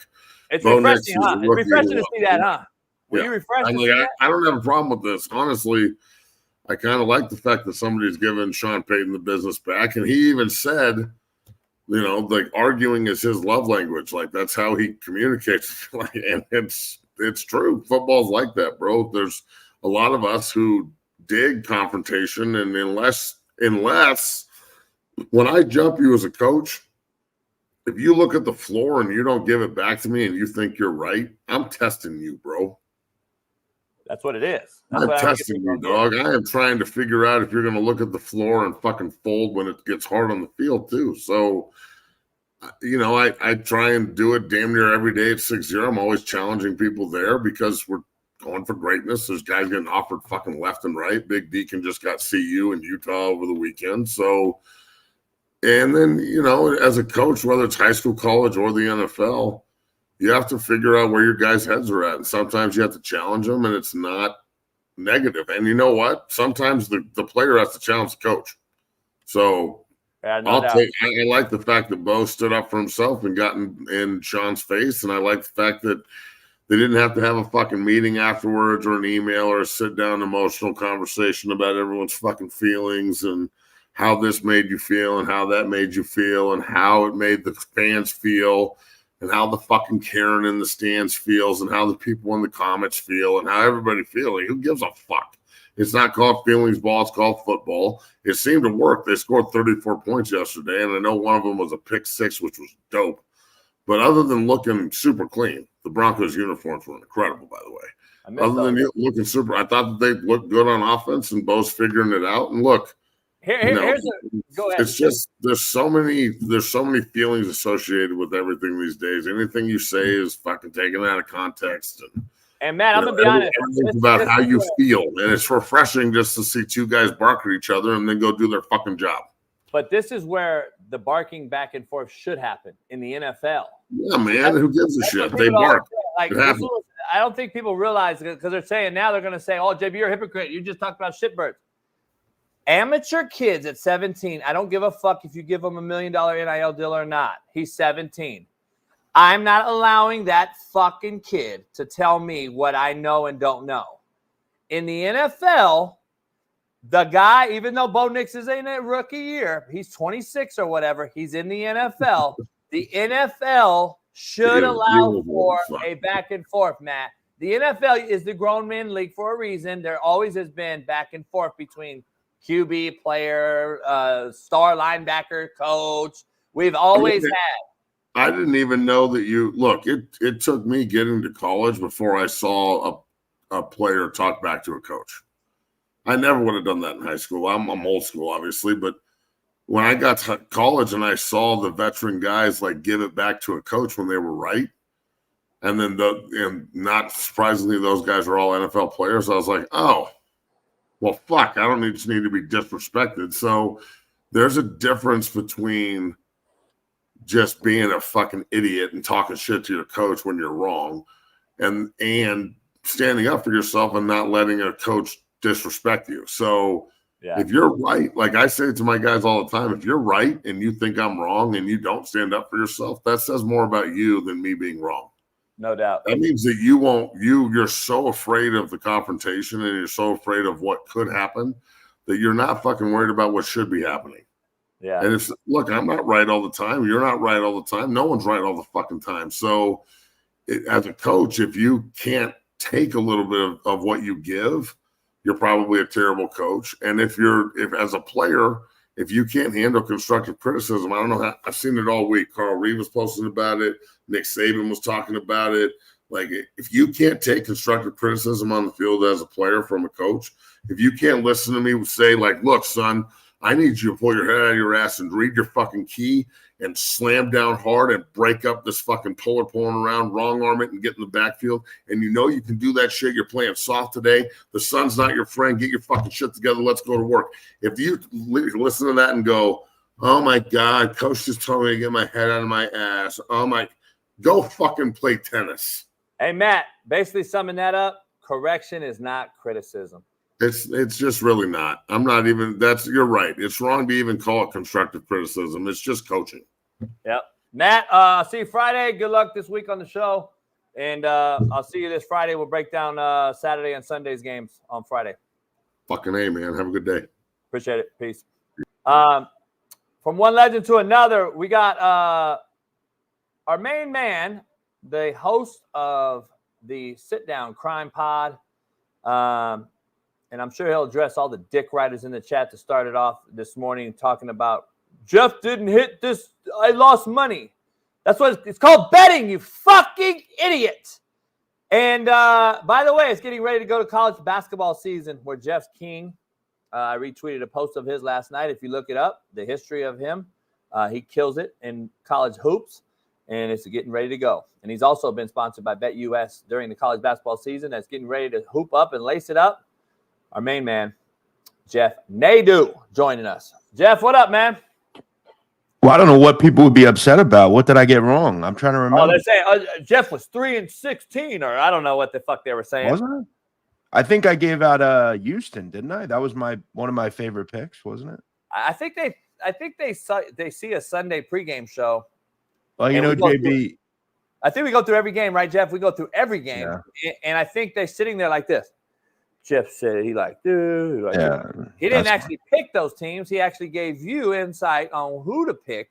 But either way, were you spending their money, Jeff, or were they spending their own money? Oh. No, I did not spend anybody's money. But I mean, these guys go on McAfee show and all these other fucking shows when they don't hit, and then they you lost me money, AJ Hawk.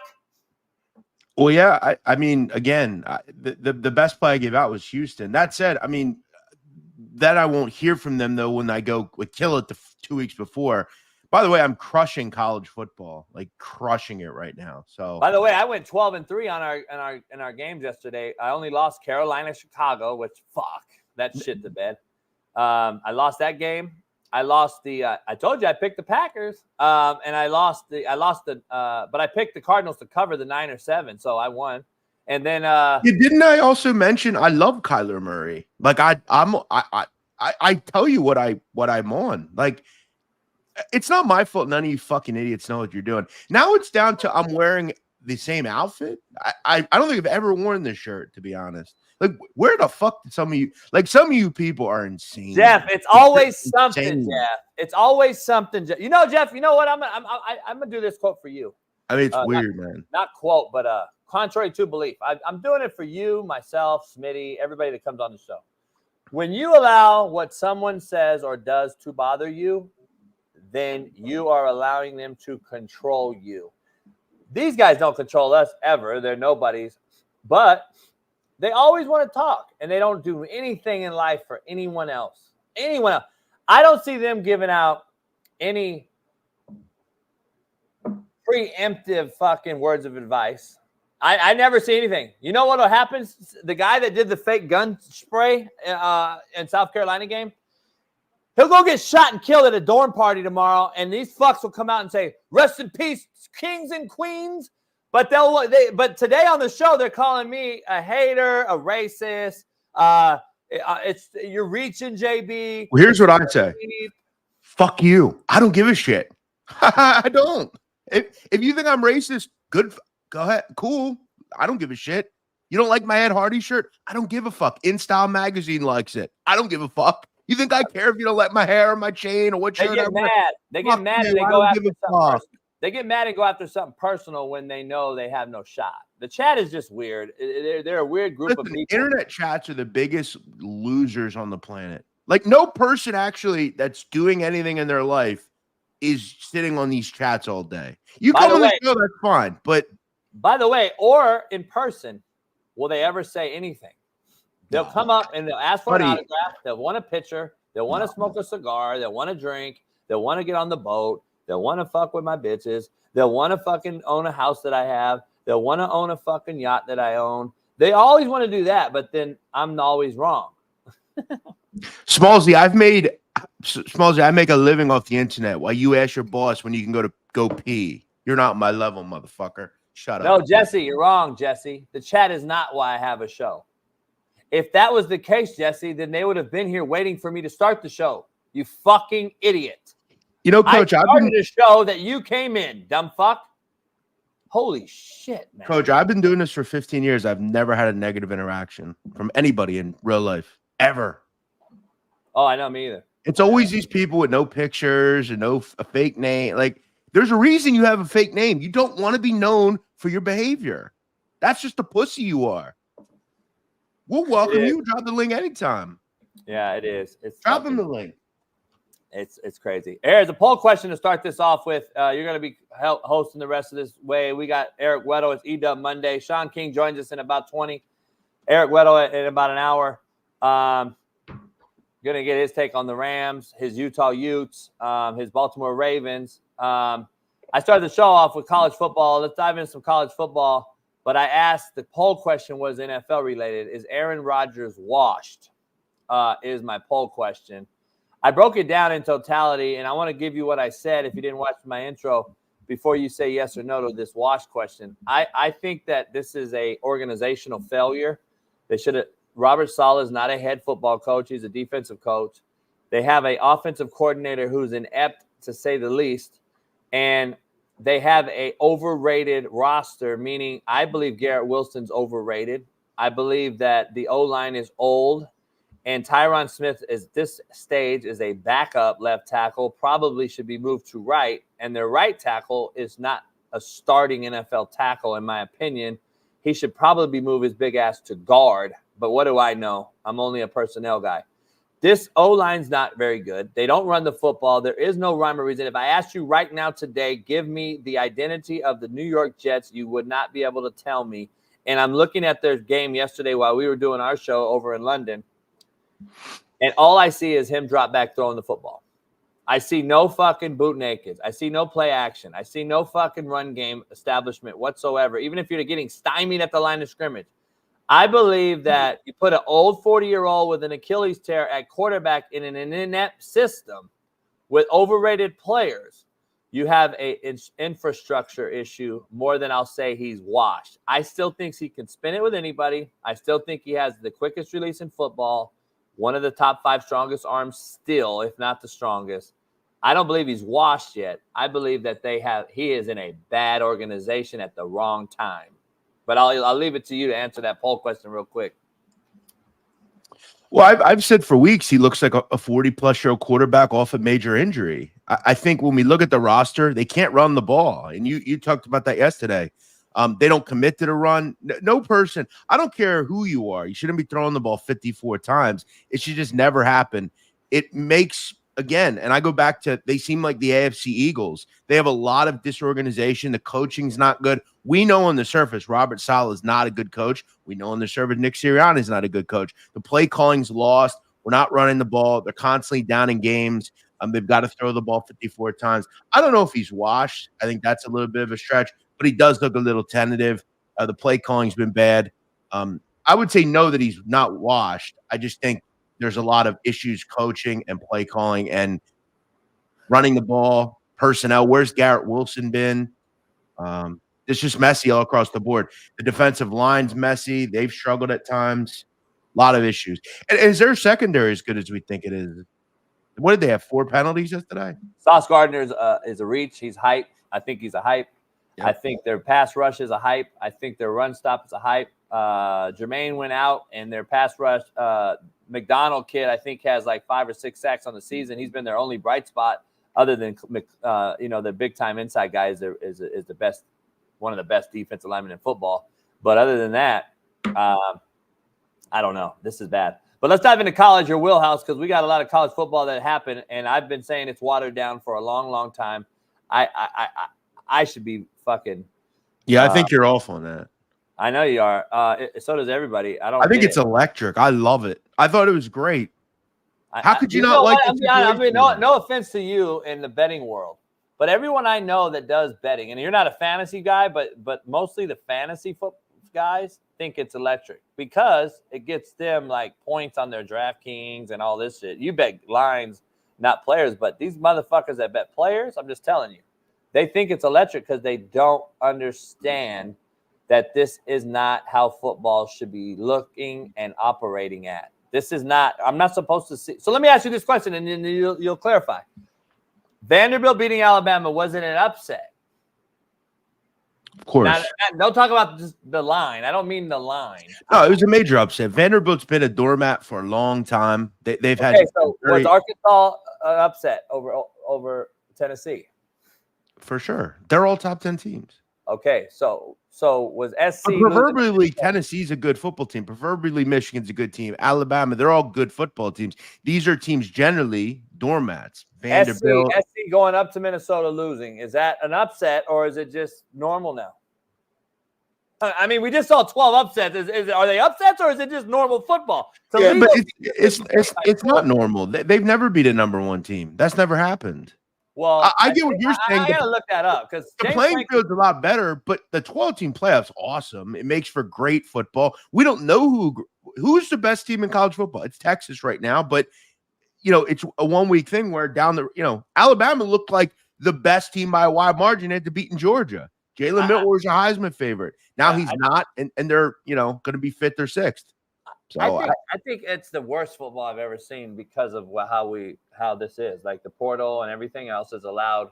I believe it's a bunch of average football players spread very thin throughout America, especially on the blue blood teams, because they have to keep up with the Joneses and sign the portal kid rather than go get high school, establish and build foundation, go get JUCO kids. By the way, Vanderbilt's quarterback was a JUCO kid, and they don't want to recruit JUCO no more. Big-time schools don't want to recruit JUCO. They want to pluck from the portal. But Vanderbilt went and got a kid that was hungry as fuck, JUCO, that said, you know what, I'll go beat Alabama.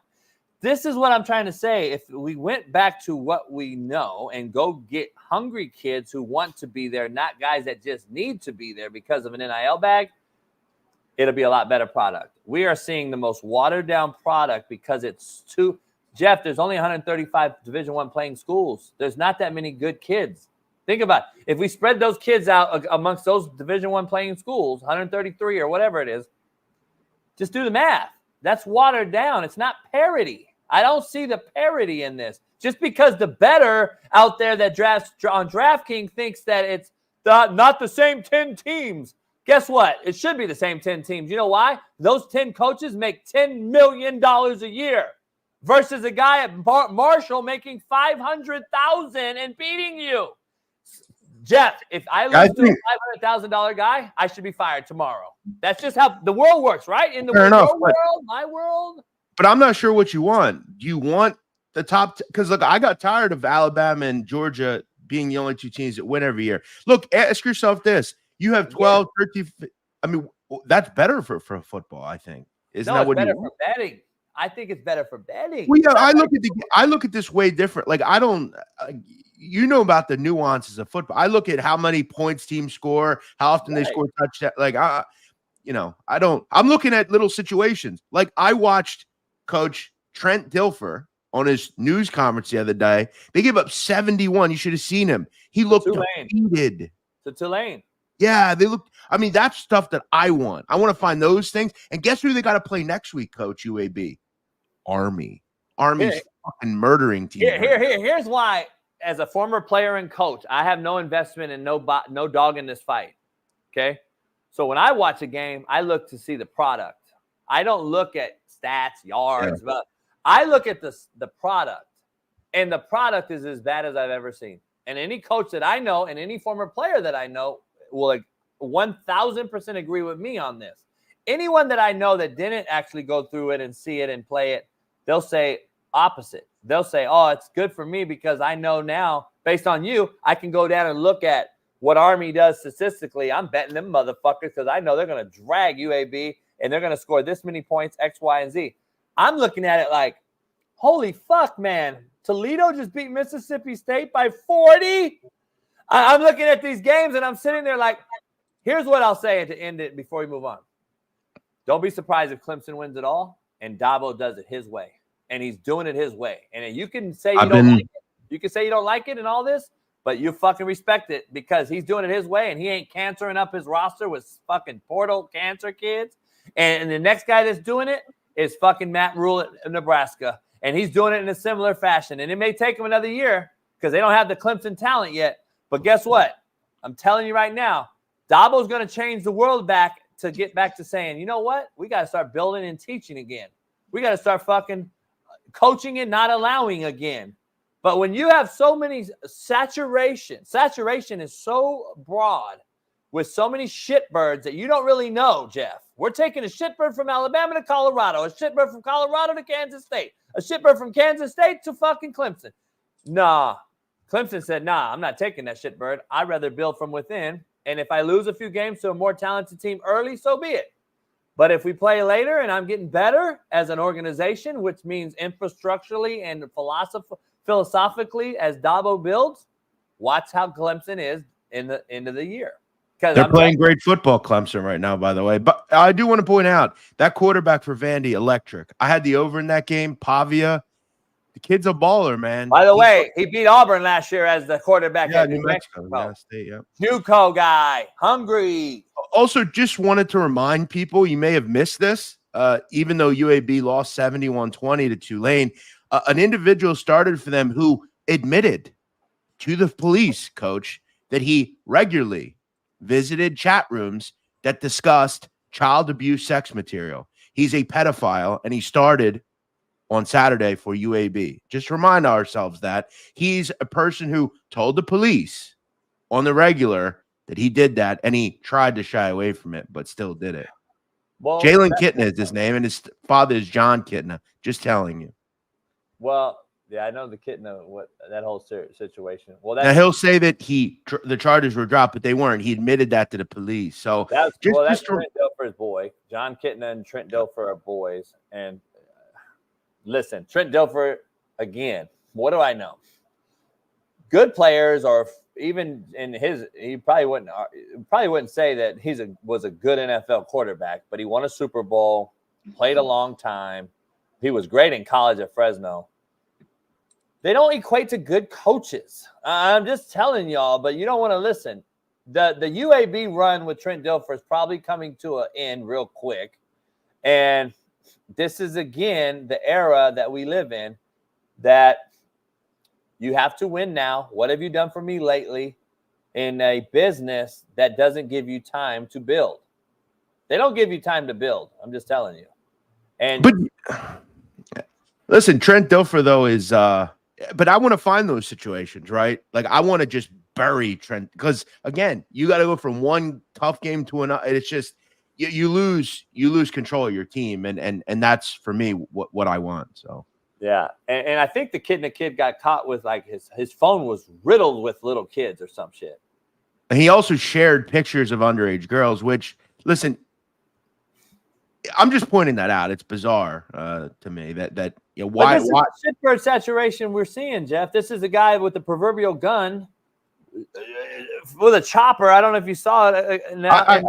I'm gonna keep quiet on this one. I'll piss people off with this. Yeah, kid made a bad decision. He's a kid, honestly. But yeah, but we're allowing it, not coaching it. He would have been pulled off the field for me, and I would have taught him a life lesson. Because what happens, Jeff, is in the Georgia instances and all these other instances, these coaches are only worried about winning games and getting money. They don't care about what happens off the field when the kid fucking dies. No, and I've talked all about this. I talk about this on my show all the time. It's bad. It sucks. This culture of guns and violence and wanting to be a gangster. All these people want to be gangster until it's time to be gangster, right? It's when you like go up King Von, right? King Von talk all the shit, but when he gets killed, guess what? King Von was a serial killer. He was a or whatever. All these rappers, I mean, like the ones that get killed though. Like and none of these kids think about it. And I tweeted this out last night. I got some images from prison, upstate Gladiator School, of what you got to deal with up there now. The shanks are this fucking long, right? And when you want to be a gangster, none of them think about going to them places, right? Go to United States Penitentiary and act like a tough guy, right?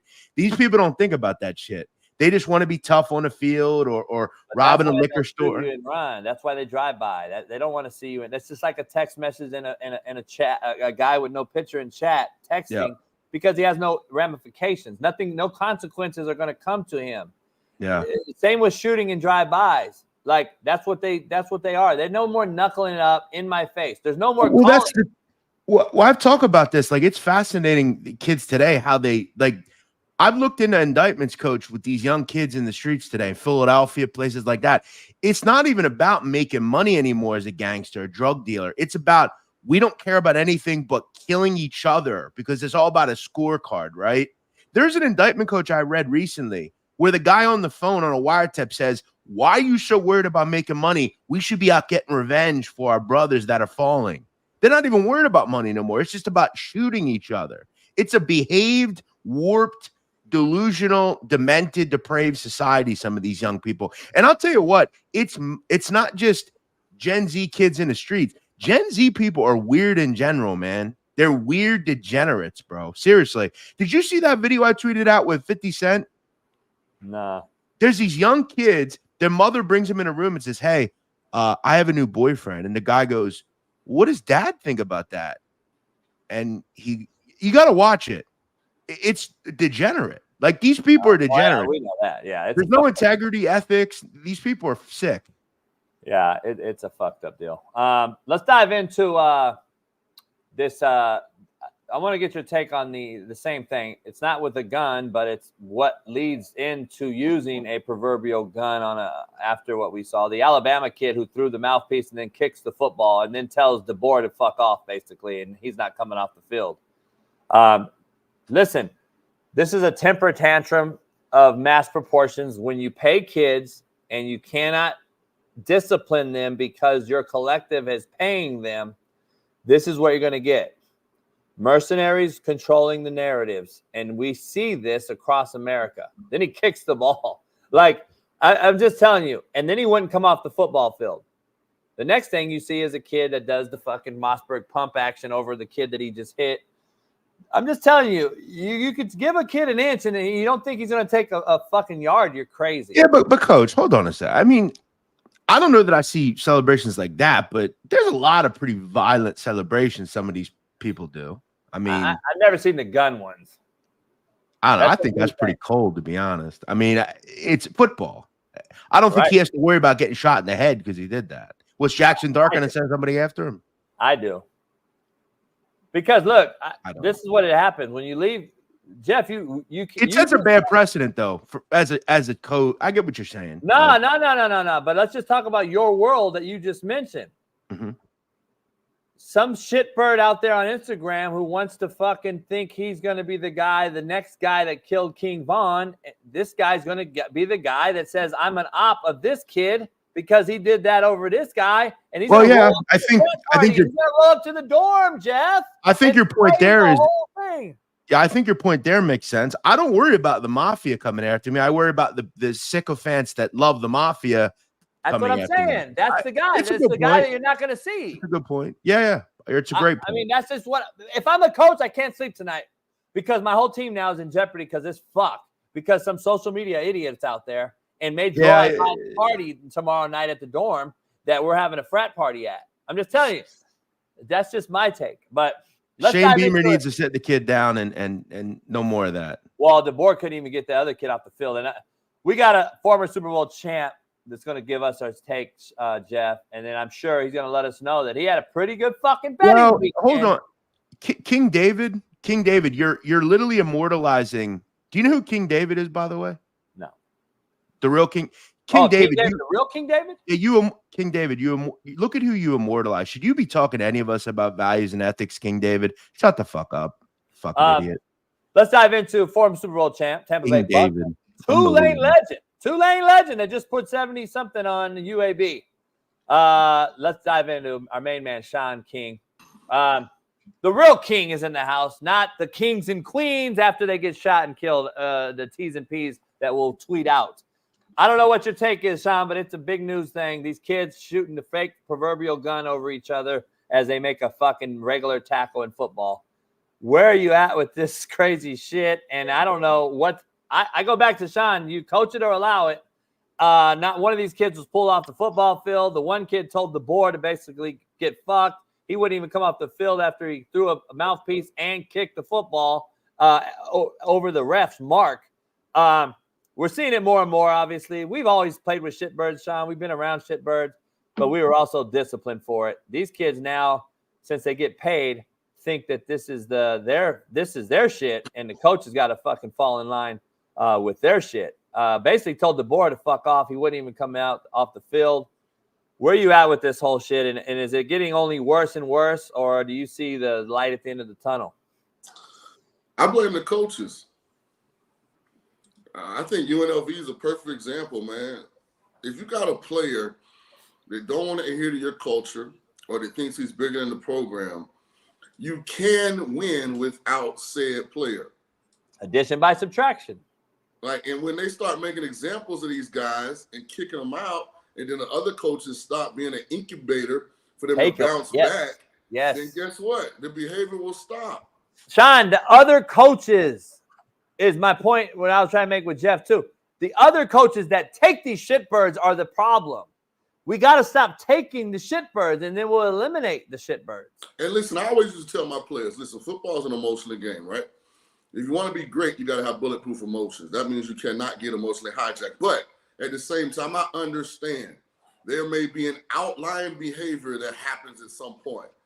What I'm telling you is, once I communicate with you, said behavior better stop. Period. Like if I can get a guy late, hit a guy, like a guy hit a guy in the back of the head. You hope you've trained him well enough not to react, but I get that, every now and then. But my thing is when the behavior just keeps going on and on and on and on and on, and now we 3-4 plays into it, and you still acting up like you can't play here. It's just simple as that. And I used to tell them, I say, look around the room. All of y'all got NFL talent. I'm a hell of a recruiter. I promise you that. I'm gonna make sure this room got enough talent in it. So if somebody don't want to do right, and then guess what, baby? But it's the other coaches that are lazy, that allow the behavior to continue to happen because the kid feel like he just pick up the phone. Hey, Coach Nadu, Coach JB don't like me, man. They ain't give me no run. Y'all got a spot for me over there at Nadu University.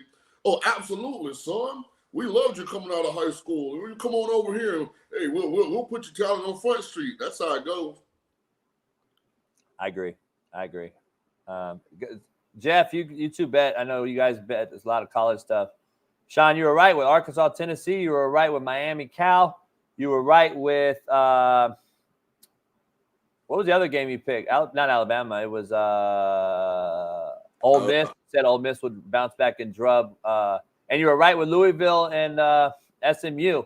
I picked Louisville to bounce back. SMU proved I don't know what they are now, Jeff. 4-1, 5-1. Is SMU serious contender in that in the thick of things over here, or what? They're just like Miami, without the hype. SMU has the talent to beat anybody, and the lack of discipline to lose to anybody. They are Miami 100%. That's the Miami Hurricanes. They have the talent to beat anybody in the country. They have a lack of discipline where they can lose to anybody in the country as well. That's what Jeff said last Friday. Let me ask you this: is Kalen DeBoer scared to cut that kid in today's landscape because Miami will pick him up? And that's the mindset we got to get over as head coaches, man. Like, fuck them, man, lose them. Like, I give DeBoer credit. I've never heard DeBoer being a soft coach. I think he gets kind of the narrative that he's not old school hard-nosed guy, but I've heard he is. The interesting thing in that clip was none of his teammates ever tried to restrain him or tell him to chill. Like, when you watch that clip, like, not one Alabama defensive player is like chill in any of the clips. They just ignoring him. Well, I guess my question is, what is he doing exactly? Like, well, right there, he throws his mouth. Why is he so upset? Now he's chirping at the ref, like he's gonna go get in the huddle. Because they're about to lose. Football, yeah, then he kicks the football. Okay, I didn't. Yeah, that's insane. Because Jeff, this is what happens to shitbirds when you face adversity, just as you do in real life. When you face adversities, it shows your true character, and that's the problem with the portal. We're going to show 1,000 kids real character when really we should have been cutting those 1,000 kids and go getting high school kids and JUCO kids that are hungry, like the Vanderbilt quarterback who just fucking beat Alabama. But Shaun makes a good point about coaching. The precedent is under Nick Saban, under a Bill Belichick, you don't do shit like that ever. But all these coaches want to be friends with all these players. You know, it's the same. They don't worry because nothing's gonna happen. Nothing will happen to the kid with the gun. Nothing will happen with him. Like, nothing will happen. There's no consequence. The problem is you can't have your cake and eat it too, and that's what that goes in a society, coach. That's in general. There's no consequence for a lot of shit you do now. Because we allow it, we don't coach it, and that's in everything. I know it's a little bit cliche and whatever you want to call it, but the truth of the matter is you coach it in real life, or you allow it, and you coach it on a football field, or you allow it. What we're seeing at an all-time high is what we allow, and that's what you see. You don't see shit that you don't allow, by the way, contrary to belief. It's always usually behind the scenes, and this motherfucker was disciplined, or you don't see him for about 3 weeks or something like that, what Shaun was alluding to. They're disciplined. That kid would have been taken off the football field underneath Nick Saban. Yes or no? Absolutely. The whole thing wasn't bad until he kicked the ball. That was he threw the mouthpiece at the opposing sideline. Yeah. Here's what's missing in coaching. Most coaches have the content. They don't know how to package it. They don't know how to present it in a way where the kids understand that they're being firm, but also they're being fair. Like a lot of guys just don't know how to present it. Well, let me ask you though, Jeff, to your point. If this wasn't that bad and then we cut them and et cetera, and then you're saying that the coaches now, as to Shaun's point, the coaches now don't know how to present it and et cetera, et cetera. You can't allow shitbird activities by players like this and then lose to a guy making $500,000 when you make $5 million. That's the part that I don't understand. People don't grasp. You should be fired then if that's the case. It used to be the case when Appalachian State went into Michigan. That was probably the end of Lloyd Carr era, right, Shaun? I don't know. I mean, that's when it started to turn. Look at this era. Like, Marshall beat Notre Dame last year. Appalachian State went in and basically ended Jimbo Fisher's career, right? I mean, that's what it used to be. They gave him extra years because the boosters didn't want to fork over $100 million, so it gave him an extra year of stay of execution. But they finally got rid of him. We're seeing it with Billy Napier probably. We're probably going to see it with Mike Norvell now. You're going to start seeing it because there's too much money involved. If I were the boosters at Alabama, we would be having a talk today with him about that. That should never happen. Jeff, listen, we bet a lot of games. Shaun, you bet a lot of games. Alabama should never lose that kind of game. I can understand not covering, but never that should happen. You just said it's good and it's okay. It's exciting. It's great for college football, but it should never happen. A number one team should never lose to a team like that. I disagree. Here's the reason, Shaun, not to cut you off. I disagree. Vanderbilt's in the SEC at least. Okay, at least they're in the SEC. Toledo should never beat Mississippi State. That's fact. Marshall should never beat Notre Dame, and Appalachian State should never beat A&M. Vanderbilt's a bad team. They've been a doormat for years. At least Vanderbilt, when James, you guys need to go do some research. When James Franklin was at Vanderbilt, they beat Florida, Georgia. James Franklin beat good teams when he was winning at Vanderbilt. You can do it in the SEC. At least you have SEC resources. I played when Vandy was putting everybody on defense in the NFL. Corey Chavez, Jamie Duncan. So I know that Vandy. I will say this, to JB's point, Toledo beat Mississippi State in Stark Vegas. By 40. At least it was at Vandy. You know what I mean? I actually took Vandy plus the 23.5. I was kind of disappointed about end of the first quarter. I still could have got Vandy like at plus 320, Jeff, that I didn't in game, take them on the money line. But I thought at some point Bama's defense would actually stand up. But here's what happens in that situation. You come off, you've been practicing for the Georgia game since training camp. They've had a half of a practice every probably third or fourth day that was Georgia prep. And the schedule makers give you a Vandy team that's in reality running the triple option.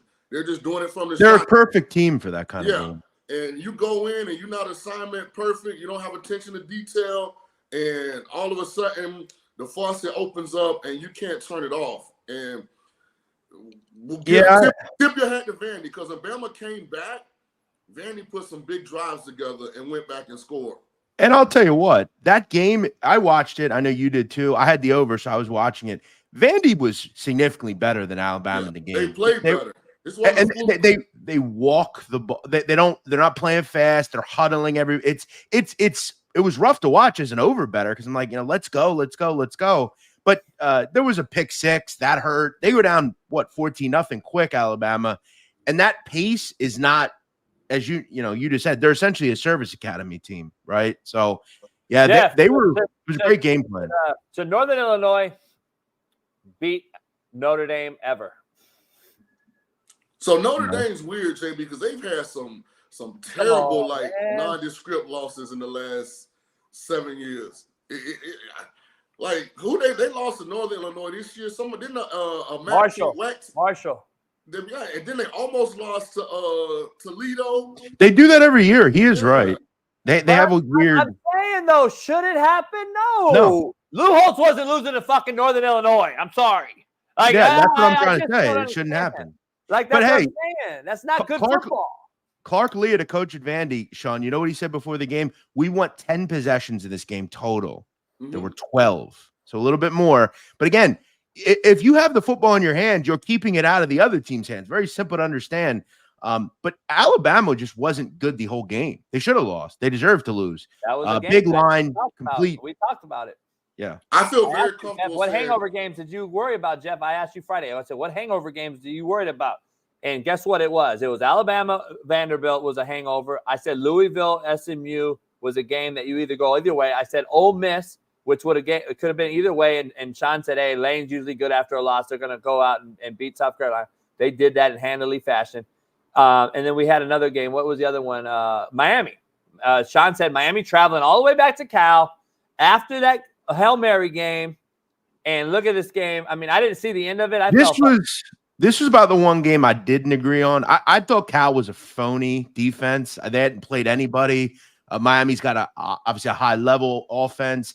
The fact that they came back is impressive. But you know what I'll say? We all pegged Syracuse. I think you did too, Shaun. That was I love Syracuse. I was all over that one. They tried to lose it. Yeah. But you never had the feeling that they were just better throughout the game. They scored first right away. When they blocked that second punt, Jeff, I thought we were doomed. Yeah. Right. You know the problem with that game, Shaun? UNLV should have never lost the game, in my opinion, though. Just watching the game. Yeah, UNLV should have never lost the game, even though they were played by Syracuse the whole game. I think UNLV still should have won the game. And Syracuse forced to throw the ball at McCord 64 times.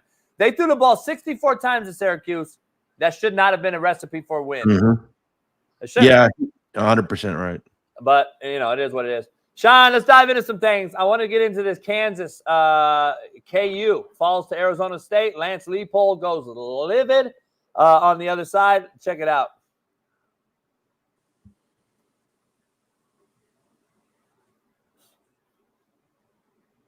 So go back.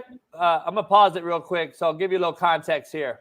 This team is broken. Well, first of all, that's offsides. Well, so apparently it was a dead play offside. Way offside. And they let it go. Jaden Daniels hasn't performed to what we thought he was. A new offensive coordinator seems to be maybe more than people thought the loss would equate to. It's the biggest loss. Their defense stinks too, as usual. Yeah. Where you at with Lance? The penalties happen. I mean, but Lance doing what he did is why you saw it, because they're losing. Defensive end is starting from last year in the NFL as a rookie. I'm drawing a blank on his name. Yeah. Tall, light-skinned kid. I love Lance. I think he's a program builder. I think he'll build it. They had I think 2 offensive linemen drafted off last year's team. So like some of those big guys that have been a staple of this run under him aren't there. And also we got a presser for you. We got a press conference. We want you to hear what he had to say real quick. Inability to close out things, and inability to really both halves. We're not to where we need to be, and we're close, as you can keep seeing. But that's a tiring old story. I thought we had some explosive plays, and a little more than we had in the past. So that's hopefully a positive sign we can build off of it. He's dejected, right? Dejected coach. We've seen those guys. They don't want to look up. They don't want to look at anyone because they're just tired of losing. This is what it is, a very high stressful environment. You get paid a lot of money to coach 17 to 21-year-olds and put your mortgage in the 17 to 21-year-olds' hands is what a lot of you folks out here in the chat don't understand. And we babysit your kids for you. But let me ask you on devil's advocate just for a second. I mean, isn't this kind of telling to him as a coach? I mean, you lose Koltaniki and all of a sudden you're a lost program? No, because he's won everywhere he's been. Here's why, Jeff. But what is he winning? 6 games, 7 games? He's won national titles everywhere he's been at D3 level. He went to Buffalo. He turned the program. He's now at KU. I mean, this is his first Power 5 job, so we got to give him he's building it. Here's where the frustration comes in. He won 4 natties. They go to Illinois, lose by 6. They've got UNLV beat, lose by 3. They got West Virginia beat, lose by 4. Now Arizona State, they got the game, lose by 4. That frustration is we could very easily be 5-1, but I can't say that. But that's how I'm feeling, and I can't figure out. We're in the office all day, all damn night. We're on top of every detail. The game plans are great schematically. And, man, we're just in one of them stretches where, damn, we need the ball to bounce left and it keep bouncing right. That's just ultimate frustration. Yeah, but here's my thing. Like, I've watched Kansas 5-6 years in a row. They always have a good offense. Jaden Daniels, Jason Bean. They give up 35 points seemingly every game. Like, that's a problem, and it's not been fixed. They're not losing because they're not scoring. They're scoring into the 30s. They're not getting any stops. That's been a problem here for a while. I got to continue to be, because you're not going to get 11 top-level defensive type players to Lawrence, Kansas for football. But I'll tell you what, Kurt Signetti's doing it at Indiana.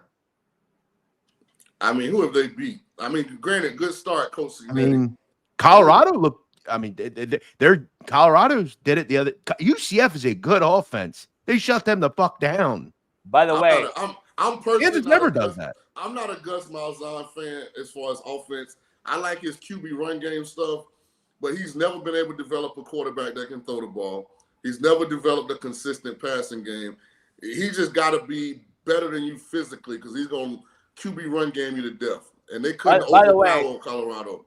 Let me address this idiot real quick. Coach is comparing D1 athletes to guys he had to remind to brush their teeth at JUCO.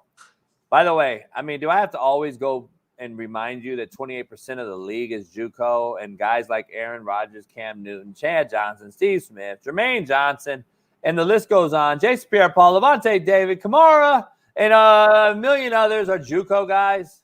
I don't know if you realize that, but anyway, yeah, they're D1 guys. They're JUCO for a reason. Slapdick. Weren't most of the people you had like real high level D1? Yeah, I only had 40 D1 transfers a year, but yeah. Anyway, And he was Coach Sanders before Coach Sanders. well, JUCO's always had Coach Sanders. Everybody in JUCO's Coach Sanders. Let me ask you something, Shaun, real quick on this KU side. To Jeff's point, because I started the show off with a statement, and I want to get your take on it real quick, because I said that football's watered down, but there's no more clear-cut favorite or talent advantage in college football. Therefore, you got to coach now, and coaching sucks. Time management, clock management, they can't manage their players.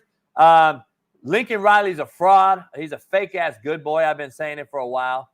There's no more Urban Meyer, Pete Carroll, Nick Saban, Jim Harbaugh's. The kids need those guys more than ever before right now. And the mercenaries now are demanding what they want instead of the other way around. Now we're putting 17 to 21-year-olds in control of our future and mortgages as 41, 55, 60-year-old coaches. Where are you at with that? Because there isn't a clear talent advantage anymore, as we're seeing week to week. I think what the transfer portal and NIL did is it took away the advantage that the big programs had from a depth standpoint. Because you can't get good players to stay and not play. So now instead of Georgia having the top 45 players, they got the top 17. And those other guys are spread around between Kentucky and Missouri and South Carolina and Auburn and some of those other programs. And I think that's what you're seeing happen. Yeah. Let's get some NFL real quick before we get out of here. Go ahead, Just John. want to say one thing about Minnesota. That was a bizarre line as well. It was one of my favorites. Why was Minnesota getting 9 points at home against a team in USC who, let's be honest, and Coach is right, they're just not that good. I mean, Miller Moss is average. Their defense is average. Minnesota's tough, man. They play hard. They're pretty well coached. And Minnesota out-coached Lincoln Riley. Hey, Jeff, I'll say this. Brian Kelly's post-game press conference after the USC loss starting to make more sense now. Who's? Brian Kelly. That's LSU's only loss. Oh, what did he say? Remember, he was pissed off. He said, How they lost, How yeah. we lost this game. Like, he basically was saying that team's not that good. We let one get away. Yeah. At the time, I wasn't sure because USC looked like they kind of had some of the right pieces, but I said they're up front. They look better. They look like a Big 10 school, a Big 12 school. At this point, I get Brian's frustration.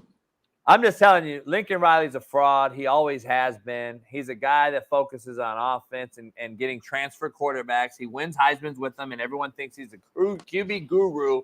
And name me one quarterback that he is recruited out of high school, had developed into a Heisman quarterback. I'll wait. Go ahead.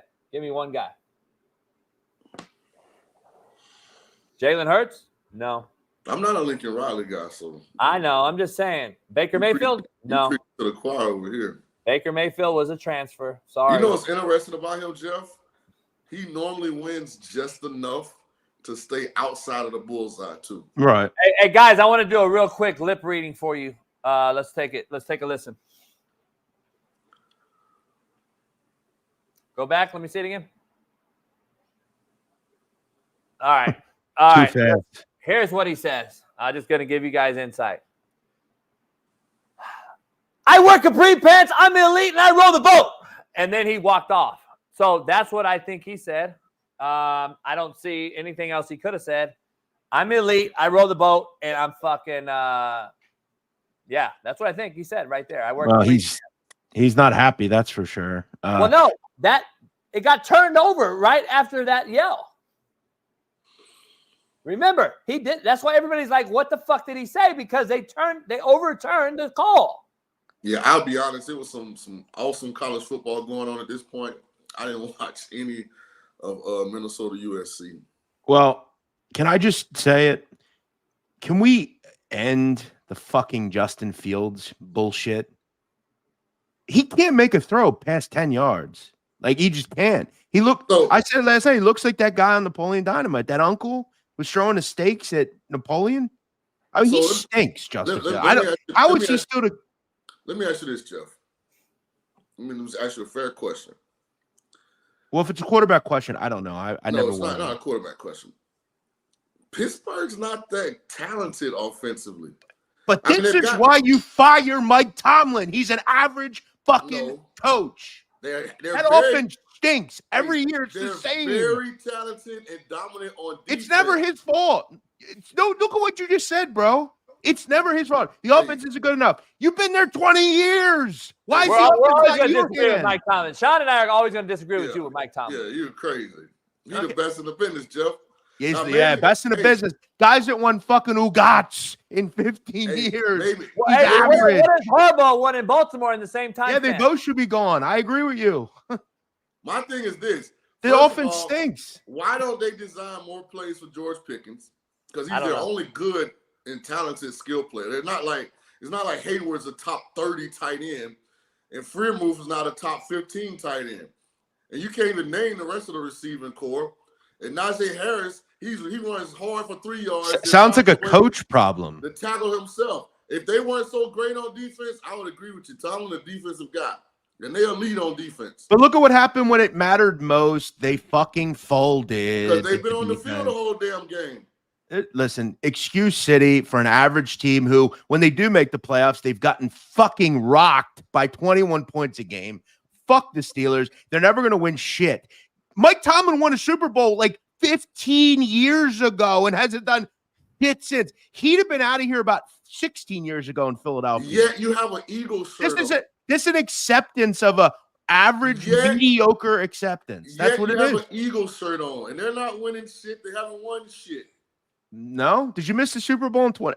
But it doesn't. It's not the point. We don't accept mediocrity in this town, just like a lot of teams don't. But in Pittsburgh, they're mediocre. They accept mediocrity. Yeah, when is the 76ers won something? What do you mean you don't accept mediocrity? You guys haven't won dick in that town. And if you know anything about me, I've been extremely cynical about. But I'm saying I know you have. But I'm saying the town has accepted it clearly. Yeah, well, this town's lost in a lot of levels. So, you know. Hey, Flyers have been good since Eric Lindros. Eagles looking garbage. If y'all don't fire Sirianni this year, I don't want you to ever. Well, unfortunately, I don't make the decisions on who. I would have fired Sirianni last year, man. I've been saying that. Hey, Shaun, give me your Tomlin name again. If y'all season goes like it's kind of going now, which looks like it's gonna be like, wow. I don't ever want you to mention Tomlin again if y'all don't fire Sirianni. Have you heard me talk about the Eagles? No, but I've been very. Hey, Shaun, real quick before you get out of here, and E-Dub joins us. We got what's your Monday night game takeaway? KC Saints. I'm taking the Saints. I want to take the Saints, man. I just don't trust Carr. I mean, everything says Saints. No Hollywood Brown. Now Rashee Rice is out. I probably won't be heavily involved in this game from a betting standpoint. I may just sit back and watch. That's how I'm feeling right now because I don't like to bet against Mahomes, and I don't like to trust Carr. So I'm kind of in a conundrum when it comes to this one. I never can trust Kelsey hasn't scored a touchdown all season. Maybe I'll bet a Kelsey anytime touchdown prop. At some point, that water's got to bust, right, Jeff? Yeah. You would think. I mean, he seems. I mean, and right now it's perfect. I mean, Rashee Rice is out. I mean, they don't really have a bunch of weapons on the outside. Maybe he's just tired. He's fucking Taylor Swift too much. I don't know. I'm sure Juju Smith-Schuster will go for 10 catches and 150 tonight and 2 touchdowns. And they can't run the football. It's gonna be interesting. The Saints. Also, I just want to throw this out. I found this stat recently. Mahomes to Rashee Rice. I mean, I don't think we're missing how important that is. I mean, he's number one. Yeah, he's been huge. Mahomes to Rice, 83% completion, 10 yards a play. Everyone else, 64%, 6.7 yards a play. That's a huge loss. Who's going to make up for that? Is it going to be a rookie? I do like the Noah Gray. I do like the Noah anytime touchdown tonight. Noah Gray or whatever his name is.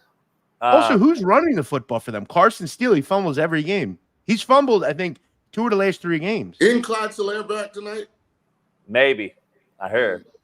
Shaun, we'll see you Friday. All right, man. Appreciate you. Peace. Good luck, Jeff. Okay, guys. You too.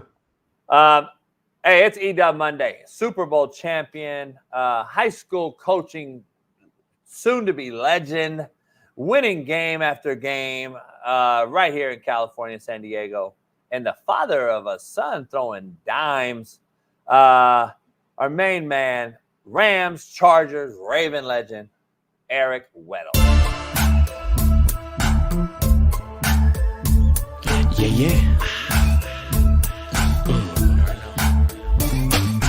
I'm in my mode, ready to transform you into I hate a storm, Hail Marys, I make it pour. Good, I ain't lying, you little giants, we been defiant. Right.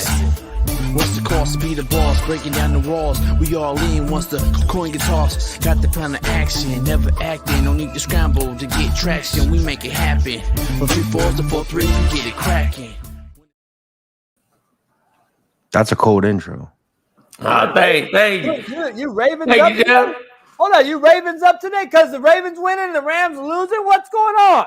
Oh shit. Side story. One of my good buddies there is 50th birthday, so he wanted me to send a video. They're doing a surprise. He's the head PR guy there for 2 decades. So, Chad Steele, happy birthday! 50th coming up. Love you. So Hey, Lamar Lamar willed that team to a win, man. I didn't get to, I was on the boat. I was on the boat because football's so bad to watch. I was on the boat. But let me ask you something. Where is the video of your son throwing a post? Do you have it anywhere else other than IG? Yeah, it's on Twitter. Oh, it is? His Twitter, I think. Yeah. What's his Twitter? Gage L. Weddle, I think. Let me see. Oh, there we go. Bailey's the man. Bailey finds shit and gets it done. That's what He looks like the next Peyton Manning there. Wow. Hey, E-Dub, how old is he? What grade is he in? Tell everybody how old he is and what grade he's Look in. at that throw. He looks like a fucking professional. That's amazing. He's a freshman, and crazy week. We're in our bye week, and he's been starting at safety all year, and then he gets a little run at quarterback, and then our quarterback, that's a starter, unfortunately couldn't play. So we put him in there Wednesday of game week to get some reps, and he's been practicing all year, but he started his first game against a really tough opponent, a rivalry game, and represented, led his team, and the team had his back, and we got the dub. Big win. We needed it. Beat a former NFL player and Nick Barnett, huh?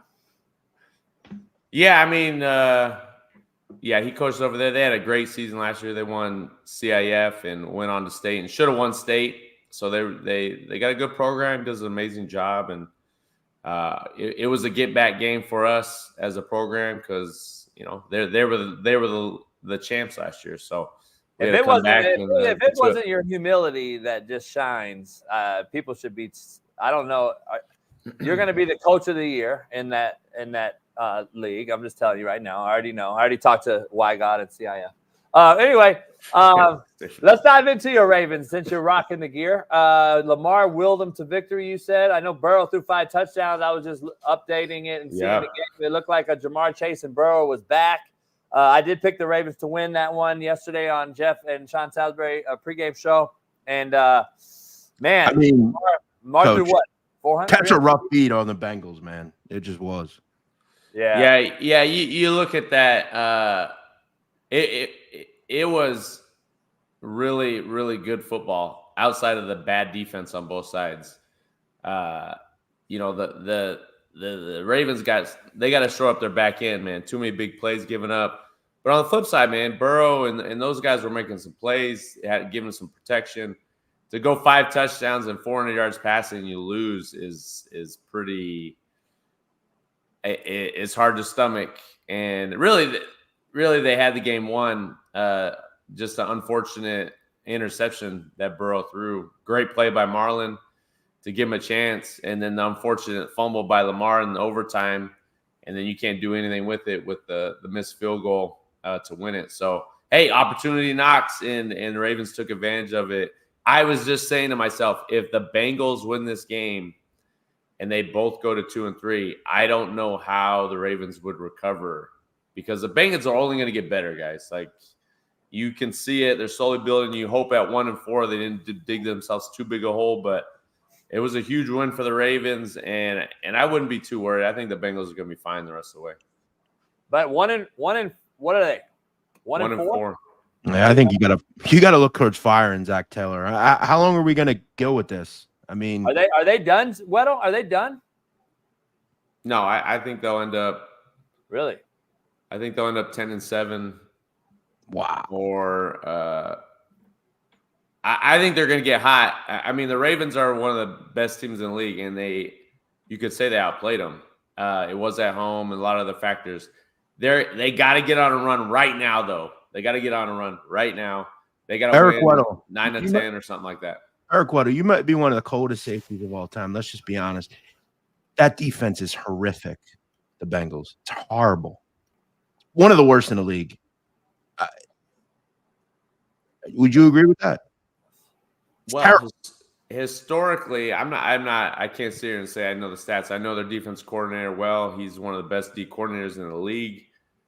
And over the course of the last 3 to 5 years, they've been really good. Now, I don't really know what's going on with them. I don't really watch them like I do some of the other teams. But when you give up big plays, it is a recipe for disaster. So the sound teams that play great defense are the ones that don't give up big plays and they stop the run. Those are the ones that's the reason, and I've tried to explain this to multiple people. That's why we're having a successful season at the high school level, is because we tackle better, we stop the run, and we don't give up big plays on defense. You mean like philosophically your culture has been embedded in players, like developing them, you mean?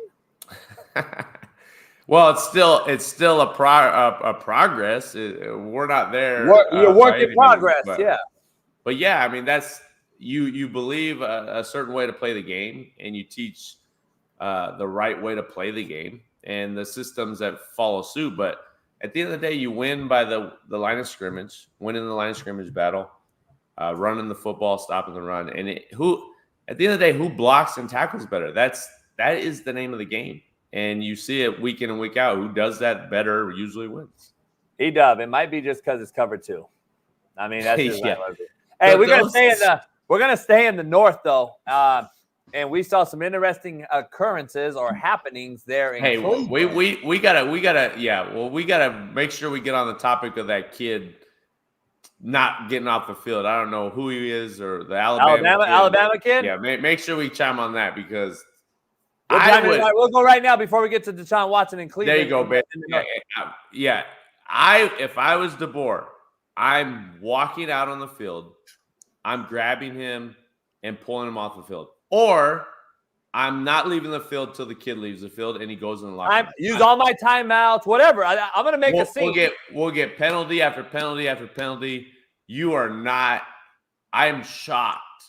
I really am, because you say programs are upper echelon, and for this to happen on national stage and completely tell your coach to F off, nah. I'd say they're him or me. I'm out of there. You're gone. And that's what people don't want to stand on. They don't want to stand on this thing. It's called principle, isn't it? It's called principle. Like I'm trying to figure out, like, we allow this over and over and over. The next kid's doing it too. Like, I don't understand where we cut this off at. There's no way Nick Saban's allowing that kid. But it's not just football. This is allowed and accepted in society. There's no consequences for anybody. These young kids today don't have to answer. You do what you want to do. You get a trophy for everything. You do what you want to do. Yeah. It's accepted. I mean, I had to discipline a kid for missing practice and meetings, unexcused absence. So he had to sit a half, and he was a starter. And so those things, the standard of what you are as a program, no one's bigger than the program. It doesn't matter how good you are, how talented you are, you can never be bigger than the team, because your team will crumble, because there's no order, there's no standard, there's no meaning. Like, you sit up and say team, and then you allow certain things to creep into the team. you'll be done, and you will lose that respect. I gotta just ask you. I tried to ask this with Smitty a while back. I just brought it up with Matt and Shaun King. You can pay all these kids all you want. I don't give a shit. You can pay them. You can do whatever. You can enable them, and you can whisper sweet nothings to them all you want. I still have yet to see an I embedded in team in the spelling. I've never seen I in team, and we have yet allowed it more than we've ever seen. There's more I guys walking around here than I've ever seen. And once you allow the I part to get into infiltrate your programs, this is what we're going to see, in my opinion, at an all-time high, which is what we're seeing. South Carolina guy pulls out a fucking shotgun. I mean, this shit is crazy. And EW, this is what I wanted to bring up to Jeff since he covers the crime world. Growing up how you and I grew up, EW, and you grew up in the IE, in the inner city. I grew up in Compton, white guys in all black neighborhoods, and we see this. Isn't this what we wanted to get away from? This what I used to teach my players, what we got out of. Now you want to bring it back to the sport that's allowed you to have an escape from reality in the streets. And now we want to bring it back full circle and show you what an idiot you are. This is the part that I'd be screaming at my players like, homie, you got out of the hood for a reason. You want to go back? Go the fuck back, to Jeff's point. Go to the penitentiary and see how they're living and do that. And it's always a gangster until it's time to be a gangster. And it blows my mind, E-Dub. It's all the same. They're all tough guys until it's time to be one. Yeah, I don't know. Again, you either coach it or allow it. And when it becomes more about the individual than the team, I always have an issue with that. And I'm trying to, I don't know, adapt in a sense, but I would never allow this. Like this is unacceptable. Celebrate with your teammates. Play individual success does not happen without the other 10 guys doing their job, so that guy can have success. Like, what's the word, Eda, that we try to use in coaching? I forgot. Assimilate. Maybe yeah. I'm gonna assimilate a little, and I'm gonna get with the times, and I'm gonna do my way, and you can do your way, but I'm gonna do it my way still. And we'll mesh those two together. But it ain't going to be a free-for-all shitstorm like we're seeing out here. And that's what I just don't get. I think we're missing the Sabans, the Urbans, the Harbaughs of the world now. And these kids need them more than ever. They need E-dubs out there coaching them. So hopefully you're the next head coach at Utah when coach retires. But let's dive into some this AFC North that we all thought would be much better. Deshaun Watson and Stefanski seems like another to-be firing or bad marriage from the gate. But what's going on here? I know you texted me. We tweeted about it. We've seen all this going on. I was on the boat, and I was hearing people blow me up about this here. So did he really walk off and didn't want to play for down? After I looked at it, it looks like they had 12 guys. For whatever reason, they didn't take the timeout, and then they're going to get the penalty. And then at that point, I'm assuming Stefanski said, we're not going to go for it now, and then he walked off. But now the offense stayed out there. So I don't really know. All I know is, why is this guy still playing? Why is he still playing? I've been saying it for 2 years now. Why do you continue to trot this guy out when he is awful? He is awful. It's not like he's balling. If I'm Myles Garrett, I'm going in there and I'm saying, who do we get? Someone else in there. I don't believe in this guy anymore. Get another guy in there. My only on the flip side is the higher ups are saying you have to play him. And if I'm Stefanski, I'm like, fire me right now. What are we doing? It's terrible. He was like, I don't even know. Like, he can't play quarterback anymore. He's shot because of what he went through. And if you're Stefanski, is this not one of those rare opportunities where I'm actually trying to be fired if I'm the head coach? If I'm Stefanski, I want out of there. I'm going to tell you right now. I mean, they got a talented team, though. Like, that's what I'm saying. But, if your trigger man is bad, everybody else follows. You're wasting a defense because you're always on it. You're always on it. So you're wasting that. I don't know, man. This is a bad look for everybody involved. It looks like the worst North American salary and contract in the history of sports. Oh yeah, it's not even close. It's way worse than the Russell Wilson. I don't. People try to say Russell Wilson's was worse last year. No way.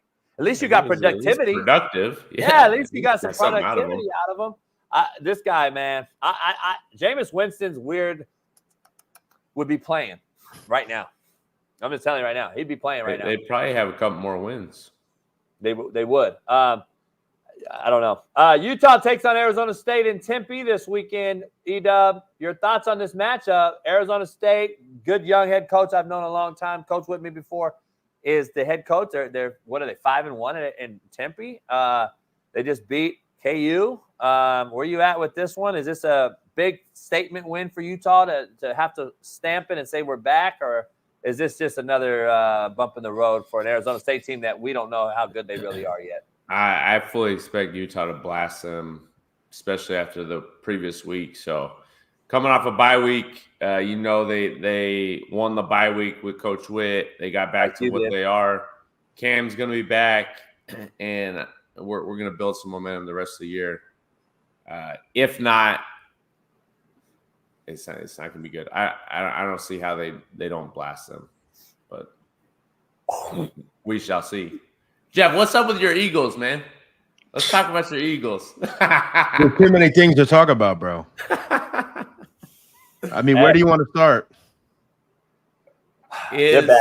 Would you ever do a podcast with a rival and talk about your teammate and how bad he is? Jeff, would you ever do I that? wouldn't. I try to tell guys that these younger guys when I was towards the end of my career, I said, Can you just channel all your energy and focus on playing football? Don't go to signings. Don't go to appearances. Do all that stuff in the offseason. When it's season time, it's go time. Just channel that energy for me for 4 months, 5 months. It's not that hard. But these guys get so preoccupied about doing more money. You're going to make money by being great on the football field.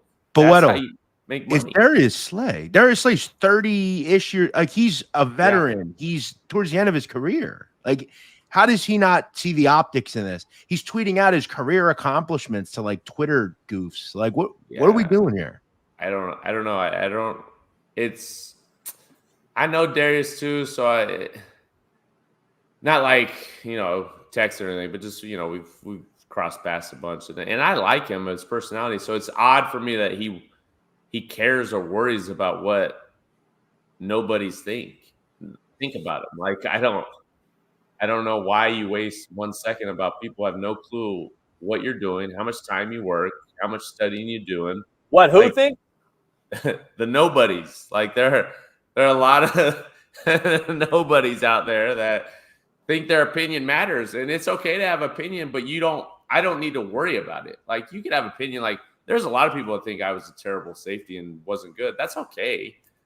But I don't lose sleep over it. And I'm not going to get in this battle that I have to prove myself to you when you're meaningless to me in the realm of football, of what I gave my life to. You know what I'm saying? Like, I wouldn't go to your job and tell you suck at it because I have no clue about it. But it's not even Slay's podcast. He's probably doing it on being a nice guy. He's not making any money off it. Like, that's the weirder thing about it. Like, you didn't get anything out of it. You went on and bashed your teammate. It's really odd. It's the way bizarre. These sports are now. Like, I get doing the radio stuff that you have to do for the team, and you have to do news outlets throughout the week for pregame and all this other stuff. But you have to answer questions. Like, I get that, but it's very, very odd. I don't really like it personally, but that's just me. And I you do what you do, but it's not. Again, it takes you the onus of you more than the team, and I don't think that's the best recipe for championship teams. Yeah, I agree. Let's do some things real quick, as we always do on EW Mondays. We got some hell yeah, hell nah here next. But before we get there, I got to ask you right now, your voter, you're the number one. Your vote is the deciding one. Who are you voting for the Heisman today? It's a wild question. It's Do week I 6. have options, or is it just off the top of the head? Yeah, well, I'm going with Hunter. I mean, I already said that. He's winning in my book. You think What he's he's going doing? Now, let me ask you the scenario thing.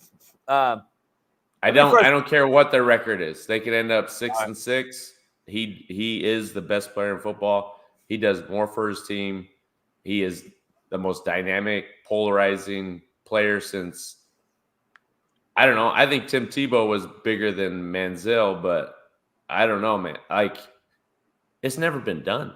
It's never been done. I agree. It's He's crazy. the best player in football. There's no question. I've been saying it. But have you watched? I know it's a quarterback award and this and that, but yeah, and if it's a non-quarterback this year, it'll be either Travis or the Genty kid, right? the running back is incredible too. But the level of competition, he's just so physically better than everybody else, and he's not like a physically imposing stature. He just is a incredible running back with vision, cutting ability, explosiveness, the game-breaking ability. So I just think that'll hurt him in the long run, even though maybe it shouldn't. If he breaks the all-time rushing record, what is that number? 2,300 yards?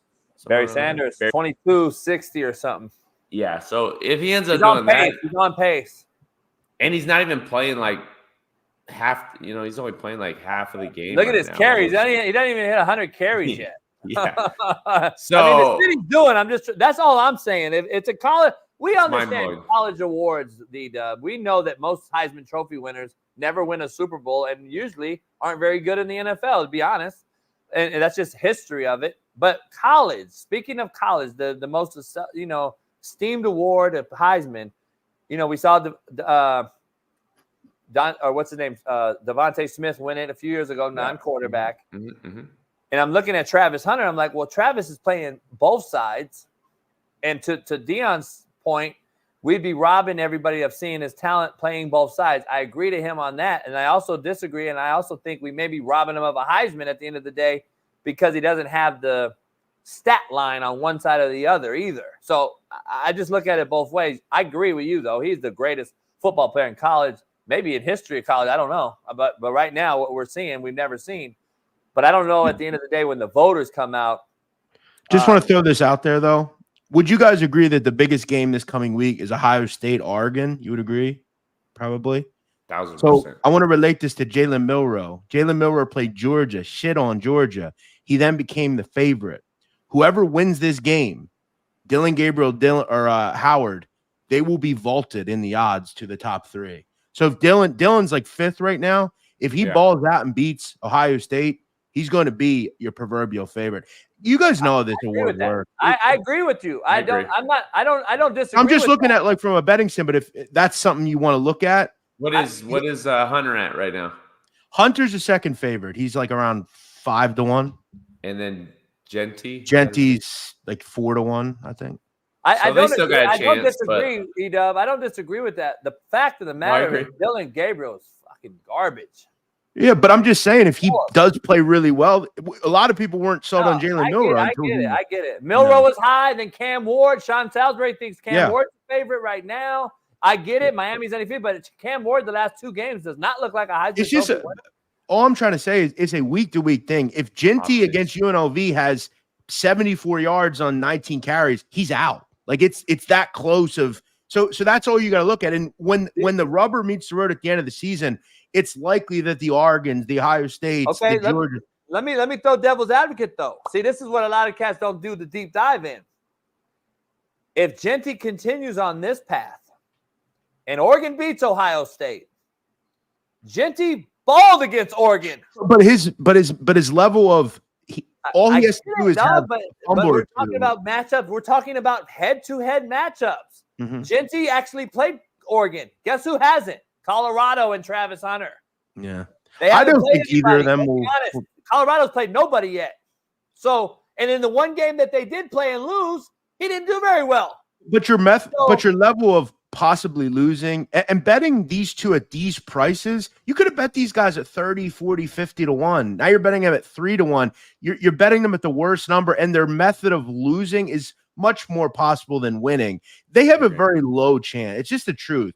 I think Travis Hunter's the best player in the country. You all agree, but he's probably not going to win this award. They're going to give it to a quarterback from Oregon or somewhere like that. I agree. Let's and I disagree with Bailey because we know damn well why Travis Hunter had 110 yards in the loss, because they were getting fucking mollywopped and they force-fed their best player. That's what happens when you get beat bad. Like, that's what you do. Let's dive into some hell yeah, hell no with E-Dub before he gets out of here on this Monday and has a great week with his boys and goes on to go. What are you, 5-1 now or 4-1? 5-1. Ooh, so you beat the hell out of bye week, which people don't understand. Yeah, we did. And Utah did the same. That's why I think Utah will beat Arizona State. Before we do hell yeah, hell nah, I got to get your take tonight, though. Your boy Derek Carr travels to Arrowhead. And what do you like tonight with the Chiefs without any wideouts other than Xavier Worthy and Kelsey? Does Kelsey get in the end zone, A? And what do they do in the run game, and how do they manipulate that with Andy Reid, which I have no issue because he will have a way. I have full faith in Andy Reid figuring out a way to make bubble screens your run game. That's what he'll do. So where are you at with this Chief game tonight? Are they going to continue, or do the Saints hit them in the mouth? Oh man, I'm with Jeff right here. I want to pick the Saints, and not because I don't trust Carr. I think their defense is going to be able to slow down Kansas City. Obviously, with the lack of weapons, is going to. Is Kareem Hunt getting the nod tonight? I believe so. Wow. Another shitbird. Yeah. All right.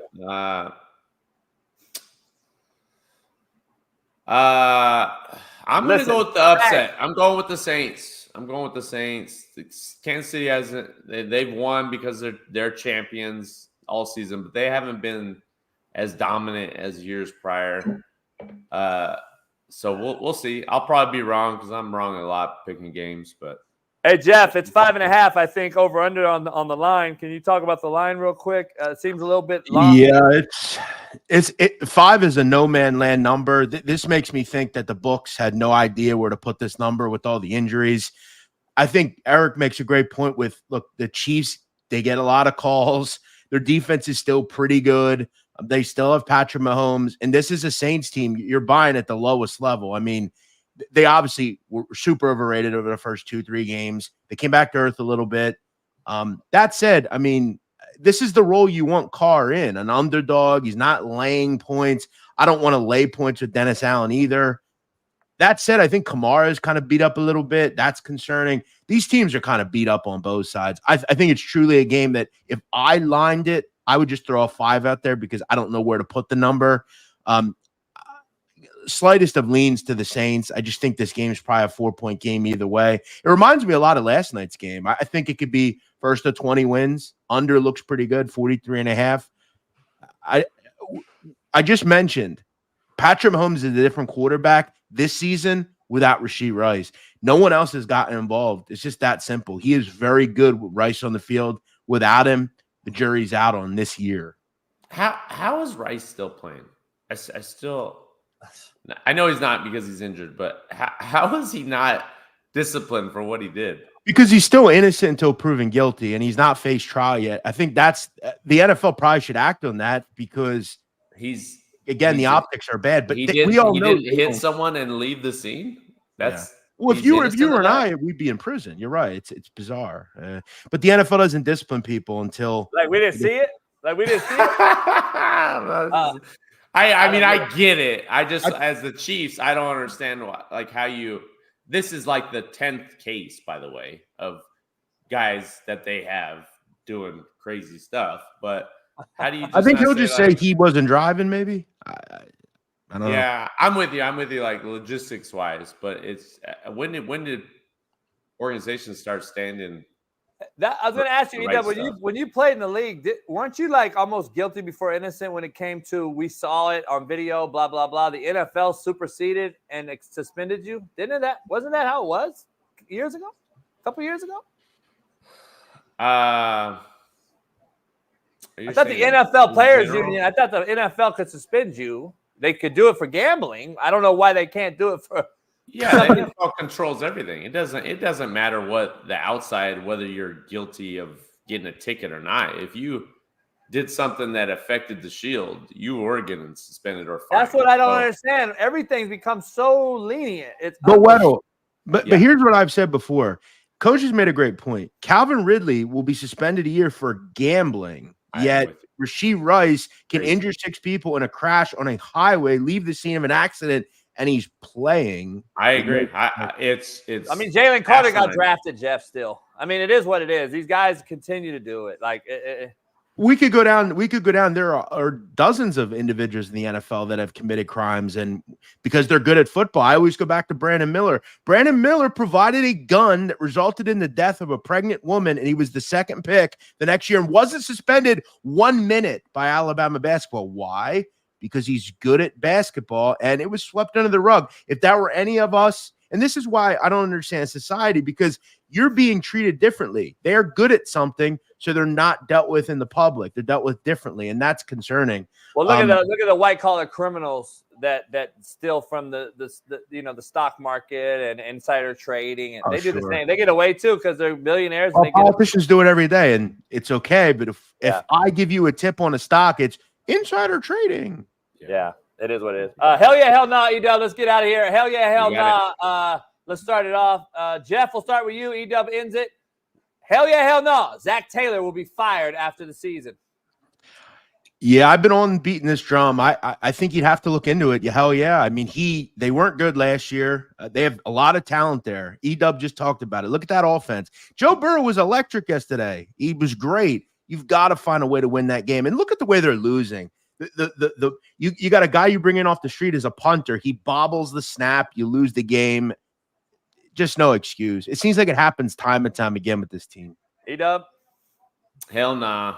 I think that they like stability there in Marvin Smith. That's true. And they don't pay, right? They don't pay, so. That's a good point. Marvin Lewis was there for him. Marvin Lewis. Hey, he went to playoffs every year, The Jeff. disrespect, my bad. Great coach. I always enjoyed him. I thought he was a great coach. Not a great, really good, top-notch, good dude, but he'll be there. He'll be there. Hell yeah, hell no. The Giants will win the NFC East. This is Danny Dimes' obsession level coach. Hey, he got it done yesterday, Jeff. But what do I know? What's their record? 2-3? Yeah, the same as everybody else in that division. No. 4-1 is the Commanders or Redskins, I should say. How about that, though? How about that? I wish you'd asked about the Commanders because I'd have said hell yeah. I've said before. Hell yeah. I know it's a joke, but I've already said the Commanders are going to win the division. So. The question then becomes: does Jaden Daniels does he come down off the high level play at some point this season? Right now, he's on track. He's on a CJ Stroud rookie year's track. Yeah.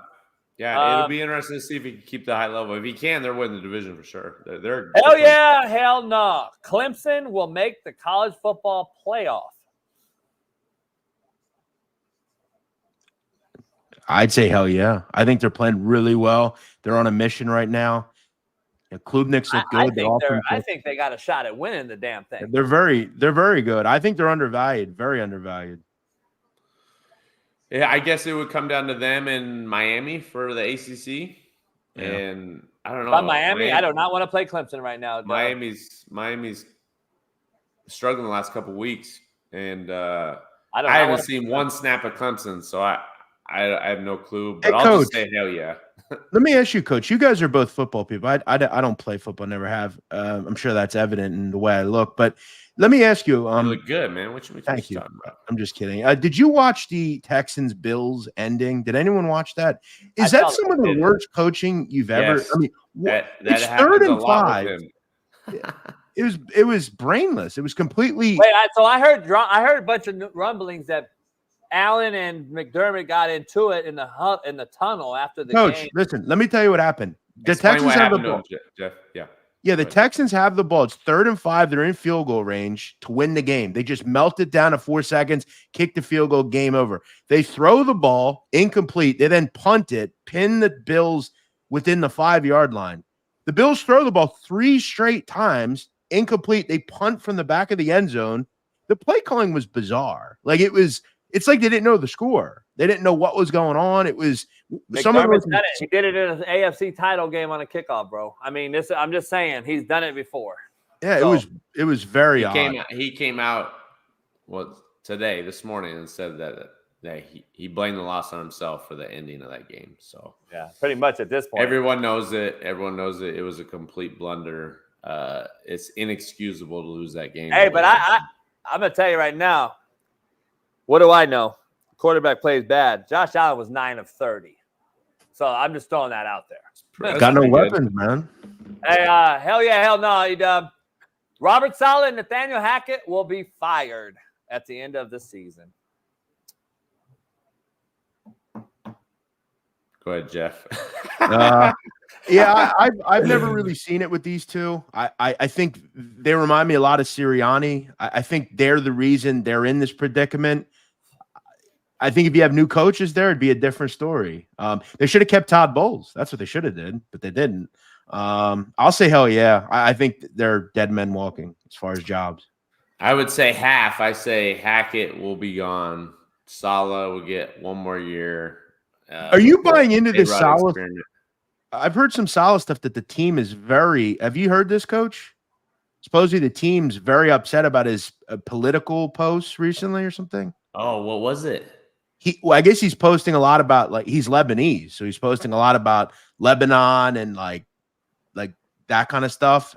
I saw it on some news outlets. I highly doubt because players. If it's not about like American politics, it's about your culture.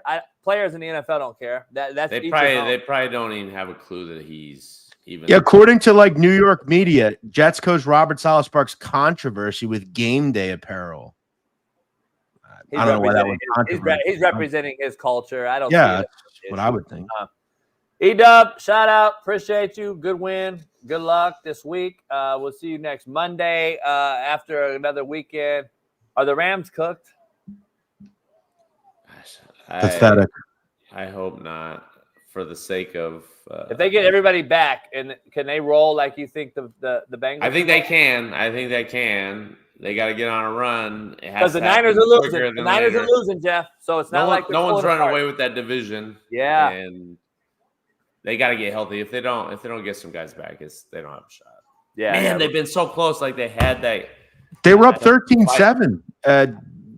Basically didn't score the rest of the game outside of late. I would actually lean that the Niners are more cooked because the Niners, I'm gonna tell you right now, again, what do I know? Is it attrition? Is it the Niners look old? Years? The Niners look old. They look mentally drained. Yes. The mistakes they're making at the end of games is uncharacteristic. I was this close and we couldn't win, and now I'm done. You know what I mean? I don't know. And Purdy is coming back to reality of I'm a bus rider, not a bus driver. He's just I don't want to say a jag because he's not just a guy, but he's a solid quarterback. He's a solid quarterback. Rider, and if things aren't perfect, he tends to struggle sometimes. So no CMC, and this is the Purdy you get. I've been saying it, but what do I know? I love him as a quarterback and a leader, though. So I don't want to discredit. Yeah. I like his dig throw. He throws great dig ball. But I mean, E-Dub. We'll see you next week. Shout out. You guys got it. Great show. All right, E-Dub. Hey, Coach, real quick. I just see something here. This is frightening. According to meteorologists, if the storm that's about to hit Tampa stays in the current track, according to the National Weather Service, it will be the worst storm to impact the Tampa area in over 100 years. It's worse than Irma as far as evacuation. I mean, again, man, I know I'm saying something that's so obvious, but the weather is fucking frightening, man. Like, it's the one thing we never think about, but it's like there's nothing you can do. You just create a fucking hurricane, and it's like it's insane. You think conspiracy theorists that you're against is real? Weather being manipulated? No, it's absolutely pathetic to even say something like that. It's weird. It's bizarre. How would that even work?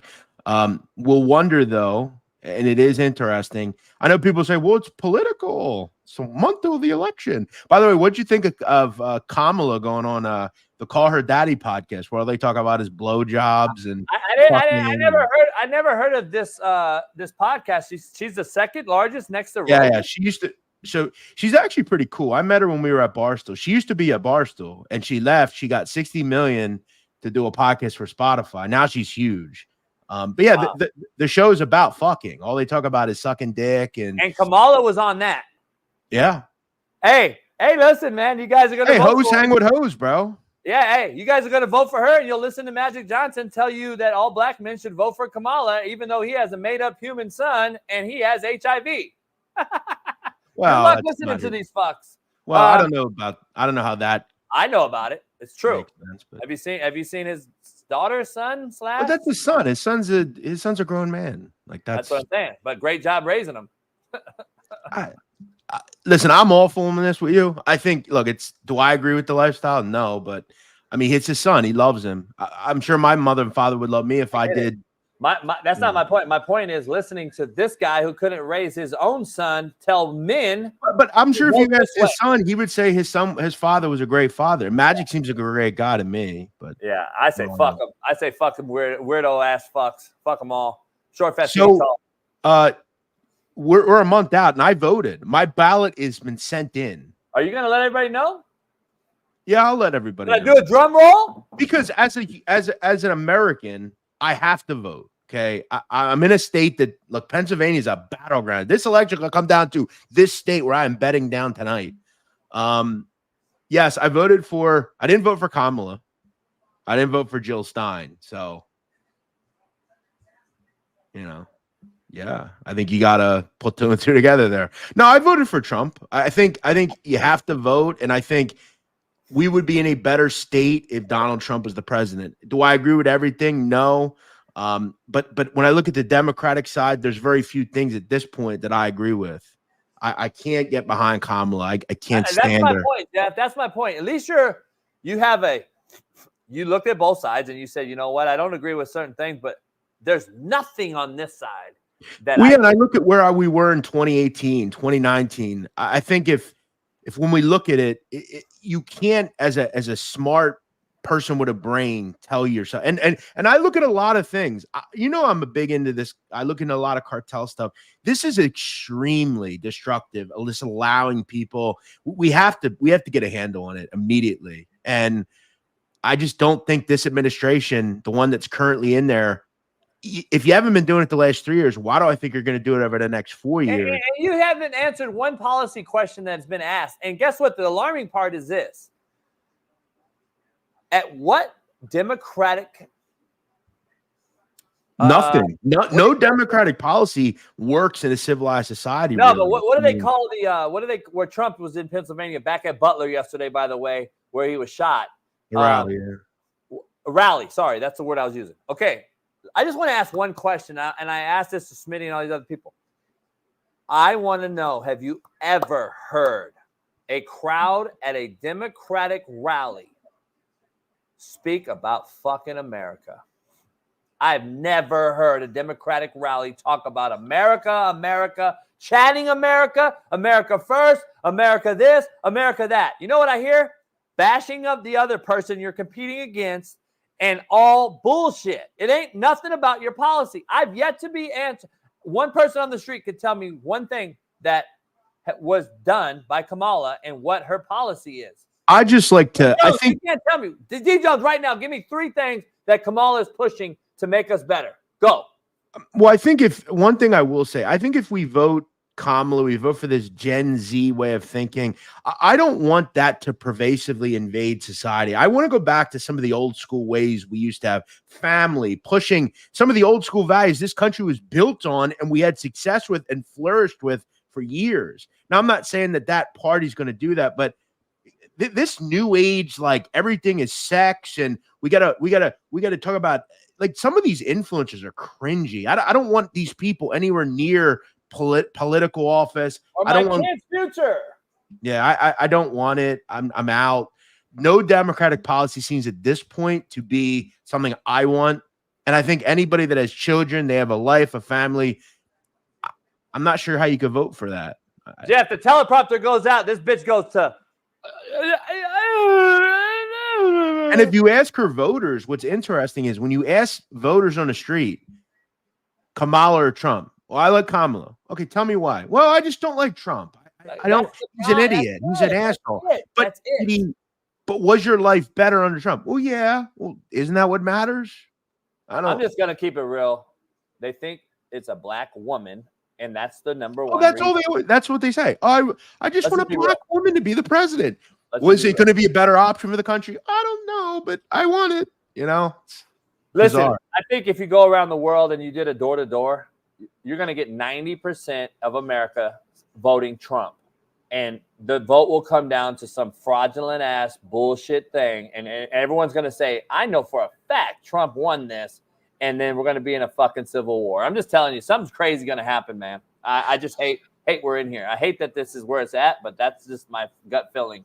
It's going to be a fucked up, another fucking shitty. Kamala doesn't have kids, by the way, contrary to everyone's belief. She don't have any kids. And it's like when I talk to Smitty all the time. Until you have kids, you don't really look at the people. You look at yourself. And until you look at the people and say, you know what? Damn, your tax money's going where? Why has FEMA waited so long to help out the Carolinas and the East Tennessee that's underwater? Why is Maui yet to be rebuilt? Well, I did want to say, but I think this is one thing that has gotten a little blown out. They need to help them people. But this country has a long history of not helping out its own people. Look at what they did during Katrina. Look at what they did during. And this has been going on for years. For whatever. Hey, listen, I don't know an OG brother or sister that is voting for Kamala. We have an obsession with helping everyone else but us. We want to be involved in every war. There's a reason they're helping Ukraine and Israel. It's money. The war complex is huge. We don't help people. We never have in this country. There's a reason that we have a homelessness problem in America. We have a mental health problem in America. People are dying. The poor, the regular people. Look at Appalachia. It's been forgotten for decades, Coach. I mean, it's just the truth. Unfortunately, it's sad. It is. You got any shows this week on YouTube? Yeah, this show this week I'm putting out on my sit down channel is it will be bad for me, I think, on certain levels, but it would be good too. I'm going to talk about a situation I dealt with 2 months ago. It had to do with the police and some of the things I had to. I'll just put it out and you can listen to it. Hopefully, go follow that. Sit down. Crime Pod. And now Florida's going to get devastated with another one. Another hurricane. Very bad one, too. Shout out. T's and peace to everybody in East Tennessee, North Carolina, and Florida, what you're about to endure. Fuck, man. That's one reason I will never move to Florida, by the way, contrary to belief. Florida's a beautiful place, but, I mean, the weather is. It is. Yeah. Shout out to you, Jeff, for helping me co-host again. We'll see you this week again. And I'll see you Friday for sure. And then we'll break down the college and NFL games. And Roddy White's coming on the show Wednesday. So we'll have our little discussion. Appreciate you all. Pound that like, subscribe, become a member. I'll see you tomorrow for Talk That Talk Tuesday with T. Ritt and Dr. Jesse Morse. Peace. Issues get pressed so fast, you don't get sacked like bags and baggage. Smitty and Jason Brown, kill the ass a rap. We want the game.